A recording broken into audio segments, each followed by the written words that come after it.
ਵਾਹਿਗੁਰੂ ਜੀ ਕਾ ਖਾਲਸਾ ਵਾਹਿਗੁਰੂ ਜੀ ਕੀ ਫਤਿਹ ਜੀ। ਸਾਰੇ ਵੀਰਾਂ ਭੈਣਾਂ ਨੂੰ ਸਵਾਗਤ ਹੈ ਜੀ ਤੁਹਾਡਾ ਸਾਰਿਆਂ ਦਾ ਆਨਲਾਈਨ ਗੁਰਮਤਿ ਕਲਾਸ ਵਿੱਚ। ਸਾਰਿਆਂ ਭੈਣਾਂ ਵੀਰਾਂ ਨੂੰ ਜੀ ਆਇਆਂ ਆਖਿਆ ਜਾਂਦਾ ਹੈ। ਜਪਜੀ ਸਾਹਿਬ ਜੀ ਦੀ ਚੱਲ ਰਹੀ ਲੜੀਵਾਰ ਵਿਚਾਰ ਵਿੱਚ ਕੱਲ ਤੱਕ ਅਸੀਂ 25 ਪੌੜੀਆਂ ਦੀ ਵਿਚਾਰ ਸਾਂਝੀ ਕਰ ਚੁੱਕੇ ਹਾਂ। ਜਿਵੇਂ ਕਿ ਆਪ ਸਾਰਿਆਂ ਨੂੰ ਪਤਾ ਹੈ, ਜੋ ਜਪਜੀ ਸਾਹਿਬ ਦੇ ਵਿੱਚ ਸਾਡੇ ਵਾਸਤੇ ਗੋਲ ਦਿੱਤਾ ਗਿਆ ਹੈ ਉਹ ਹੈ ਸਚਿਆਰ ਹੋਣ ਦਾ, ਯਾਨੀ ਮਨ ਬਚਨ ਔਰ ਕਰਮ ਕਰਕੇ ਅਸੀਂ ਸੱਚੇ ਇਨਸਾਨ ਹੋਣਾ ਹੈ। ਔਰ ਸਚਿਆਰ ਇਨਸਾਨ ਰੱਬ ਵਰਗਾ ਹੁੰਦਾ ਹੈ। ਜੋ ਸਚਿਆਰ ਹੋ ਜਾਂਦਾ ਹੈ ਉਹ ਪ੍ਰਭੂ ਦਾ ਰੂਪ ਹੀ ਹੋ ਜਾਂਦਾ ਹੈ, ਯਾਨੀ ਸਚਿਆਰ ਹੋਣਾ ਹੀ ਰੱਬ ਨੂੰ ਪਾਣਾ ਹੈ। ਤੇ ਸਚਿਆਰ ਹੋਣ ਵਾਸਤੇ ਕਰਮ ਕਾਂਡ ਕਰਨ ਦੀ ਲੋੜ ਨਹੀਂ। ਕਰਮ ਕਾਂਡਾਂ ਦੇ ਨਾਲ ਕਦੇ ਵੀ ਕੋਈ ਮਨੁੱਖ ਅੱਜ ਤੱਕ ਸਚਿਆਰ ਨਹੀਂ ਹੋਇਆ। ਉਹਦੇ ਵਾਸਤੇ ਇੱਕ ਹੀ ਨੇਮ ਹੈ ਤੇ ਉਹ ਹੈ ਹੁਕਮ ਰਜ਼ਾਈ ਚੱਲਣਾ, ਨਾਨਕ ਲਿਖਿਆ ਨਾਲ। ਰਜਾ ਵਿੱਚ ਤੁਰਨਾ, ਭਾਣੇ ਵਿੱਚ ਤੁਰਨਾ, ਜੋ ਲਾ ਆਫ ਨੇਚਰ ਹੈ ਇਸ ਨੂੰ ਸਮਝ ਕੇ ਜ਼ਿੰਦਗੀ ਜੀਣੀ, ਰੱਬੀ ਰਜਾ ਦੇ ਵਿੱਚ ਜੀਵਨ ਗੁਜ਼ਾਰਨਾ। ਤੇ ਕੱਲ ਅਸਾਂ ਵਿਚਾਰ ਕੀਤੀ ਸੀ, ਜਿਸ ਨੂੰ ਬਖਸ਼ੇ ਸਿਫਤ ਸਾਲਾ ਨਾਨਕ ਪਾਤਸ਼ਾਹੀ ਪਾਤਸ਼ਾਹ, ਕਿ ਜਿਸ ਨੂੰ ਰੱਬ ਸਿਫਤ ਸਲਾਹ ਦੀ ਦਾਤ ਬਖਸ਼ਿਸ਼ ਕਰ ਦਿੰਦਾ ਹੈ, ਯਾਨੀ ਜਿਸ ਦੀ ਪੋਜ਼ਿਟਿਵ ਥਿੰਕਿੰਗ ਹੈ, ਸਕਾਰਾਤਮਕ ਸੋਚ ਹੈ, ਗੁਣਾਤਮਕ ਜਿਸ ਦੀ ਸੋਚ ਔਰ ਗੁਣਾਤਮਕ ਵਿਹਾਰ ਹੈ, ਉਹ ਇਨਸਾਨ ਬਾਦਸ਼ਾਹਾਂ ਦਾ ਬਾਦਸ਼ਾਹ ਹੈ। ਉਹ ਇਨਸਾਨ ਹੀ ਧਨਵੰਤ ਹੈ, ਉਹੀ ਕੁਲਵੰਤ ਹੈ, ਉਹੀ ਪਤਵੰਤ ਹੈ, ਉਹੀ ਭਾਗਸ਼ਾਲੀ ਹੈ, ਉਹ ਮਹਾਨ ਹੈ। ਮੁਬਾਰਕ ਹੈ ਉਸ ਦੀ ਜ਼ਿੰਦਗੀ, ਸ਼ਾਬਾਸ਼ ਉਸ ਦੀ ਜ਼ਿੰਦਗੀ ਨੂੰ, ਆਇਆ ਪ੍ਰਵਾਨ ਹੈ ਉਸ ਦਾ। ਤੇ ਐਸਾ ਸਾਡੇ ਵਿੱਚੋਂ ਕੋਈ ਵੀ ਬਣ ਸਕਦਾ ਹੈ, ਜਿਹੜਾ ਵੀ ਚਾਹੇ। ਪੂਰੀ ਦੁਨੀਆ ਚੋਂ ਹਰ ਇੱਕ ਦੇ ਅੰਦਰ ਐਸੀ ਸੰਭਾਵਨਾ ਮੌਜੂਦ ਹੈ। ਆਓ ਅਸੀਂ 26ਵੀਂ ਪੌੜੀ ਦੀ ਵਿਚਾਰ ਸਾਂਝੀ ਕਰੀਏ। ਗੁਰਦੇਵ ਪਹਿਲਾ ਬਚਨ ਕਰਦੇ ਹਨ, ਅਮੁੱਲ ਗੁਣ ਅਮੁੱਲ ਵਾਪਾਰ, ਅਮੁੱਲ ਵਾਪਾਰੀਏ ਅਮੁੱਲ ਭੰਡਾਰ। ਅਮੁੱਲ ਦਾ ਮਤਲਬ ਜਿਨ੍ਹਾਂ ਦੀ ਕੀਮਤ ਨਹੀਂ ਪਾਈ ਜਾ ਸਕਦੀ। ਜਿਵੇਂ ਸਾਡੇ ਕੋਲ ਪ੍ਰੋਪਰਟੀ ਹੈ ਤਾਂ ਉਹਦੀ ਕੀਮਤ ਪਾਈ ਜਾ ਸਕਦੀ ਹੈ। ਸੋਨਾ ਹੈ, ਮਨੁੱਖ ਨੇ ਸੋਨੇ ਦੀ ਕੀਮਤ ਪਾਈ ਹੈ। ਮਹਿੰਗੀ ਤੋਂ ਮਹਿੰਗੀ ਚੀਜ਼ ਹੈ, ਹਵਾਈ ਜਹਾਜ਼ ਵੀ ਨੇ ਸਾਡੇ, ਉਹਨਾਂ ਦੀ ਵੀ ਕੀਮਤ ਹੈ। ਉਸ ਕੀਮਤ ਦੇ ਨਾਲ ਉਹਨਾਂ ਨੂੰ ਖਰੀਦਿਆ ਜਾ ਸਕਦਾ ਹੈ। ਮਨੁੱਖ ਦੀ ਬਣਾਈ ਕੋਈ ਚੀਜ਼ ਕੀਮਤ ਤੋਂ ਪਰੇ ਨਹੀਂ ਹੈ, ਕੀਮਤ ਦੇ ਕੇ ਖਰੀਦੀ ਜਾ ਸਕਦੀ ਹੈ। ਪਰ ਜੋ ਰੱਬੀ ਗੁਣ ਨੇ, ਇਹਨਾਂ ਦੀ ਕੋਈ ਕੀਮਤ ਨਹੀਂ। ਇਹਨਾਂ ਨੂੰ ਕਿਸੇ ਕੀਮਤ ਦੇ ਨਾਲ ਖਰੀਦਿਆ ਨਹੀਂ ਜਾ ਸਕਦਾ। ਔਰ ਦੂਜੀ ਗੱਲ ਇਹ ਹੈ ਕਿ ਇਹ ਅਮੁੱਲਕ ਕੀਮਤੀ ਗੁਣ ਹਰ ਮਨੁੱਖ ਦੇ ਅੰਦਰ ਪ੍ਰਭੂ ਨੇ ਫ੍ਰੀ ਹੀ ਰੱਖੇ ਹੋਏ ਨੇ। ਸਾਰਿਆਂ ਦੇ ਅੰਦਰ ਉਹ ਗੁਣਾਂ ਦਾ ਖਜ਼ਾਨਾ ਪ੍ਰਭੂ ਆਪ ਬੈਠਾ ਹੋਇਆ ਹੈ। ਜੇ ਤੁਸੀਂ ਖਰੀਦਣਾ ਚਾਹੋ ਦਇਆ, ਖਰੀਦਣਾ ਚਾਹੋ ਪਿਆਰ, ਖਰੀਦਣਾ ਚਾਹੋ ਸੱਚ ਜਾਂ ਇਨਸਾਨੀਅਤ, ਤਾਂ ਇਨਸਾਨੀਅਤ, ਦਇਆ ਔਰ ਪਿਆਰ ਇਹ ਬਾਜ਼ਾਰਾਂ ਵਿੱਚ ਵਿਕਦੇ ਨਹੀਂ। ਕਿਸੇ ਮੁੱਲ ਦੇ ਨਾਲ ਇਹਨਾਂ ਨੂੰ ਖਰੀਦਿਆ ਨਹੀਂ ਜਾ ਸਕਦਾ। ਖਰੀਦਣ ਦਾ ਯਤਨ ਕੀਤਾ ਗਿਆ ਹੈ। ਹੁਣ ਭਾਈ ਮਤੀ ਦਾਸ, ਭਾਈ ਸਤੀ ਦਾਸ, ਭਾਈ ਦਿਆਲਾ ਜੀ, ਉਹਨਾਂ ਨੂੰ ਖਰੀਦਣ ਦਾ ਯਤਨ ਕੀਤਾ ਗਿਆ ਨਾ, ਕਿ ਤੁਹਾਨੂੰ ਅਸੀਂ ਬਾਦਸ਼ਾਹ ਬਣਾ ਦਿੰਦੇ ਹਾਂ, ਪੀਰ ਬਣਾ ਦਿੰਦੇ ਹਾਂ। ਤਾਂ ਉਹਨਾਂ ਦੀਆਂ ਬਾਦਸ਼ਾਹੀਆਂ ਦੀ ਕੀਮਤ ਕੀ ਰਹੀ? ਕੁਛ ਵੀ ਨਹੀਂ। ਸੱਚ ਦੇ ਸਾਹਮਣੇ, ਉੱਚੇ ਆਚਰਨ ਦੇ ਸਾਹਮਣੇ ਕੋਈ ਕੀਮਤ ਨਹੀਂ, ਖਰੀਦਿਆ ਨਹੀਂ ਜਾ ਸਕਦਾ। ਤਾਂ ਗੁਰੂ ਪਾਤਸ਼ਾਹ ਕਹਿੰਦੇ ਨੇ, ਹੇ ਪ੍ਰਭੂ ਤੇਰੇ ਗੁਣ ਅਮੁੱਲਕ ਨੇ, ਜਿਨ੍ਹਾਂ ਦੀ ਕੋਈ ਕੀਮਤ ਹੀ ਨਹੀਂ ਹੈ। ਹੁਣ ਇੱਥੋਂ ਸਾਨੂੰ ਜੀਣ ਵਾਸਤੇ ਕੀ ਚੀਜ਼ ਮਿਲ ਰਹੀ ਹੈ? ਇਹਦਾ ਮਤਲਬ ਅਸੀਂ ਬਹੁਤ ਅਮੀਰ ਹਾਂ। ਹਰ ਇਨਸਾਨ ਬਹੁਤ ਅਮੀਰ ਹੈ, ਕਿਉਂਕਿ ਇਹਦੇ ਅੰਦਰ ਸੱਚਾਈ ਹੈ, ਇਸ ਦੇ ਅੰਦਰ ਦਇਆ ਹੈ, ਇਸ ਦੇ ਅੰਦਰ ਪ੍ਰੇਮ ਹੈ, ਇਨਸਾਨੀਅਤ ਹੈ, ਇਹਦੇ ਅੰਦਰ ਨਿਰਭੈਤਾ ਹੈ, ਨਿਰਵੈਰਤਾ ਹੈ, ਉੱਚਾ ਸੁੱਚਾ ਆਚਰਣ ਹੈ। ਹਰ ਗੁਣ ਸਾਡੇ ਅੰਦਰ ਮੌਜੂਦ ਹੈ ਨਾ। ਇਹ ਗੱਲ ਵੱਖਰੀ ਹੈ ਕਿ ਅਸੀਂ ਇਹਨਾਂ ਗੁਣਾਂ ਨੂੰ ਯੂਜ਼ ਨਹੀਂ ਕਰ ਰਹੇ, ਇਹਨਾਂ ਨੂੰ ਵਰਤੋਂ ਵਿੱਚ ਨਹੀਂ ਲੈ ਰਹੇ। ਤਾਂ ਗੁਰੂ ਸਾਹਿਬ ਕਹਿੰਦੇ ਨੇ, ਹੇ ਪ੍ਰਭੂ ਤੇਰਾ ਹਰ ਗੁਣ ਅਮੁੱਲਕ ਹੈ, ਅਮੁੱਲ ਵਾਪਾਰ। ਤੇ ਜੋ ਇਹਨਾਂ ਗੁਣਾਂ ਦਾ ਵਪਾਰ ਹੈ ਨਾ, ਉਹ ਵੀ ਅਮੁੱਲਕ ਹੈ, ਉਹਦੀ ਵੀ ਕੋਈ ਕੀਮਤ ਨਹੀਂ। ਹੁਣ ਵਪਾਰ ਜੋ ਸਾਨੂੰ ਇੱਥੋਂ ਸਿੱਖਣ ਨੂੰ ਕੀ ਮਿਲ ਰਿਹਾ ਹੈ? ਬੰਦਾ ਵਪਾਰ ਕਾਹਦਾ ਕਰ ਰਿਹਾ ਹੈ? ਅਸੀਂ ਆਪਸ ਵਿੱਚ ਵਪਾਰ ਕਹਿੰਦੇ ਨੇ ਕੋਈ ਚੀਜ਼ ਲੈਣੀ ਔਰ ਦੇਣੀ। ਅਸੀਂ ਕੁਝ ਲੈ ਰਹੇ ਹਾਂ, ਕੁਝ ਦੇ ਰਹੇ ਹਾਂ।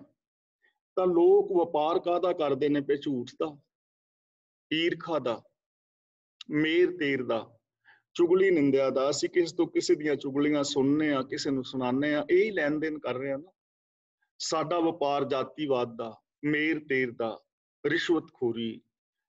ਲੇਕਿਨ ਇਹ ਵਪਾਰ ਚੰਗਾ ਨਹੀਂ, ਇਹ ਘਟੀਆ ਵਪਾਰ ਹੈ।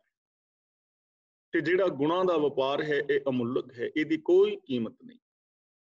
ਤਾਂ ਸਾਨੂੰ ਵਪਾਰ ਕਿਹੜਾ ਕਰਨਾ ਚਾਹੀਦਾ ਹੈ? ਗੁਣਾਂ ਦਾ। ਸਾਡਾ ਜੋ ਪਰਸਪਰ ਮਿਲਵਰਤਨ ਹੈ ਇਹਦੇ ਵਿੱਚ ਅਸੀਂ ਸੱਚ ਦਾ ਲੈਣ ਦੇਣ ਕਰੀਏ, ਪਿਆਰ ਵਾਲਾ ਲੈਣ ਦੇਣ ਹੋਵੇ, ਸਾਡੀ ਸ਼ਬਦਾਵਲੀ ਇੱਕ ਦੂਜੇ ਵਾਸਤੇ ਮਿੱਠੀ, ਪਿਆਰੀ, ਸਤਿਕਾਰਯੋਗ ਹੋਵੇ, ਪੋਜ਼ਿਟਿਵ ਹੋਵੇ, ਸਕਾਰਾਤਮਕ ਹੋਵੇ। ਇਹ ਵਪਾਰ ਬੜਾ ਅਮੁੱਲਕ ਹੈ। ਅਮੁੱਲ ਵਪਾਰੀਏ।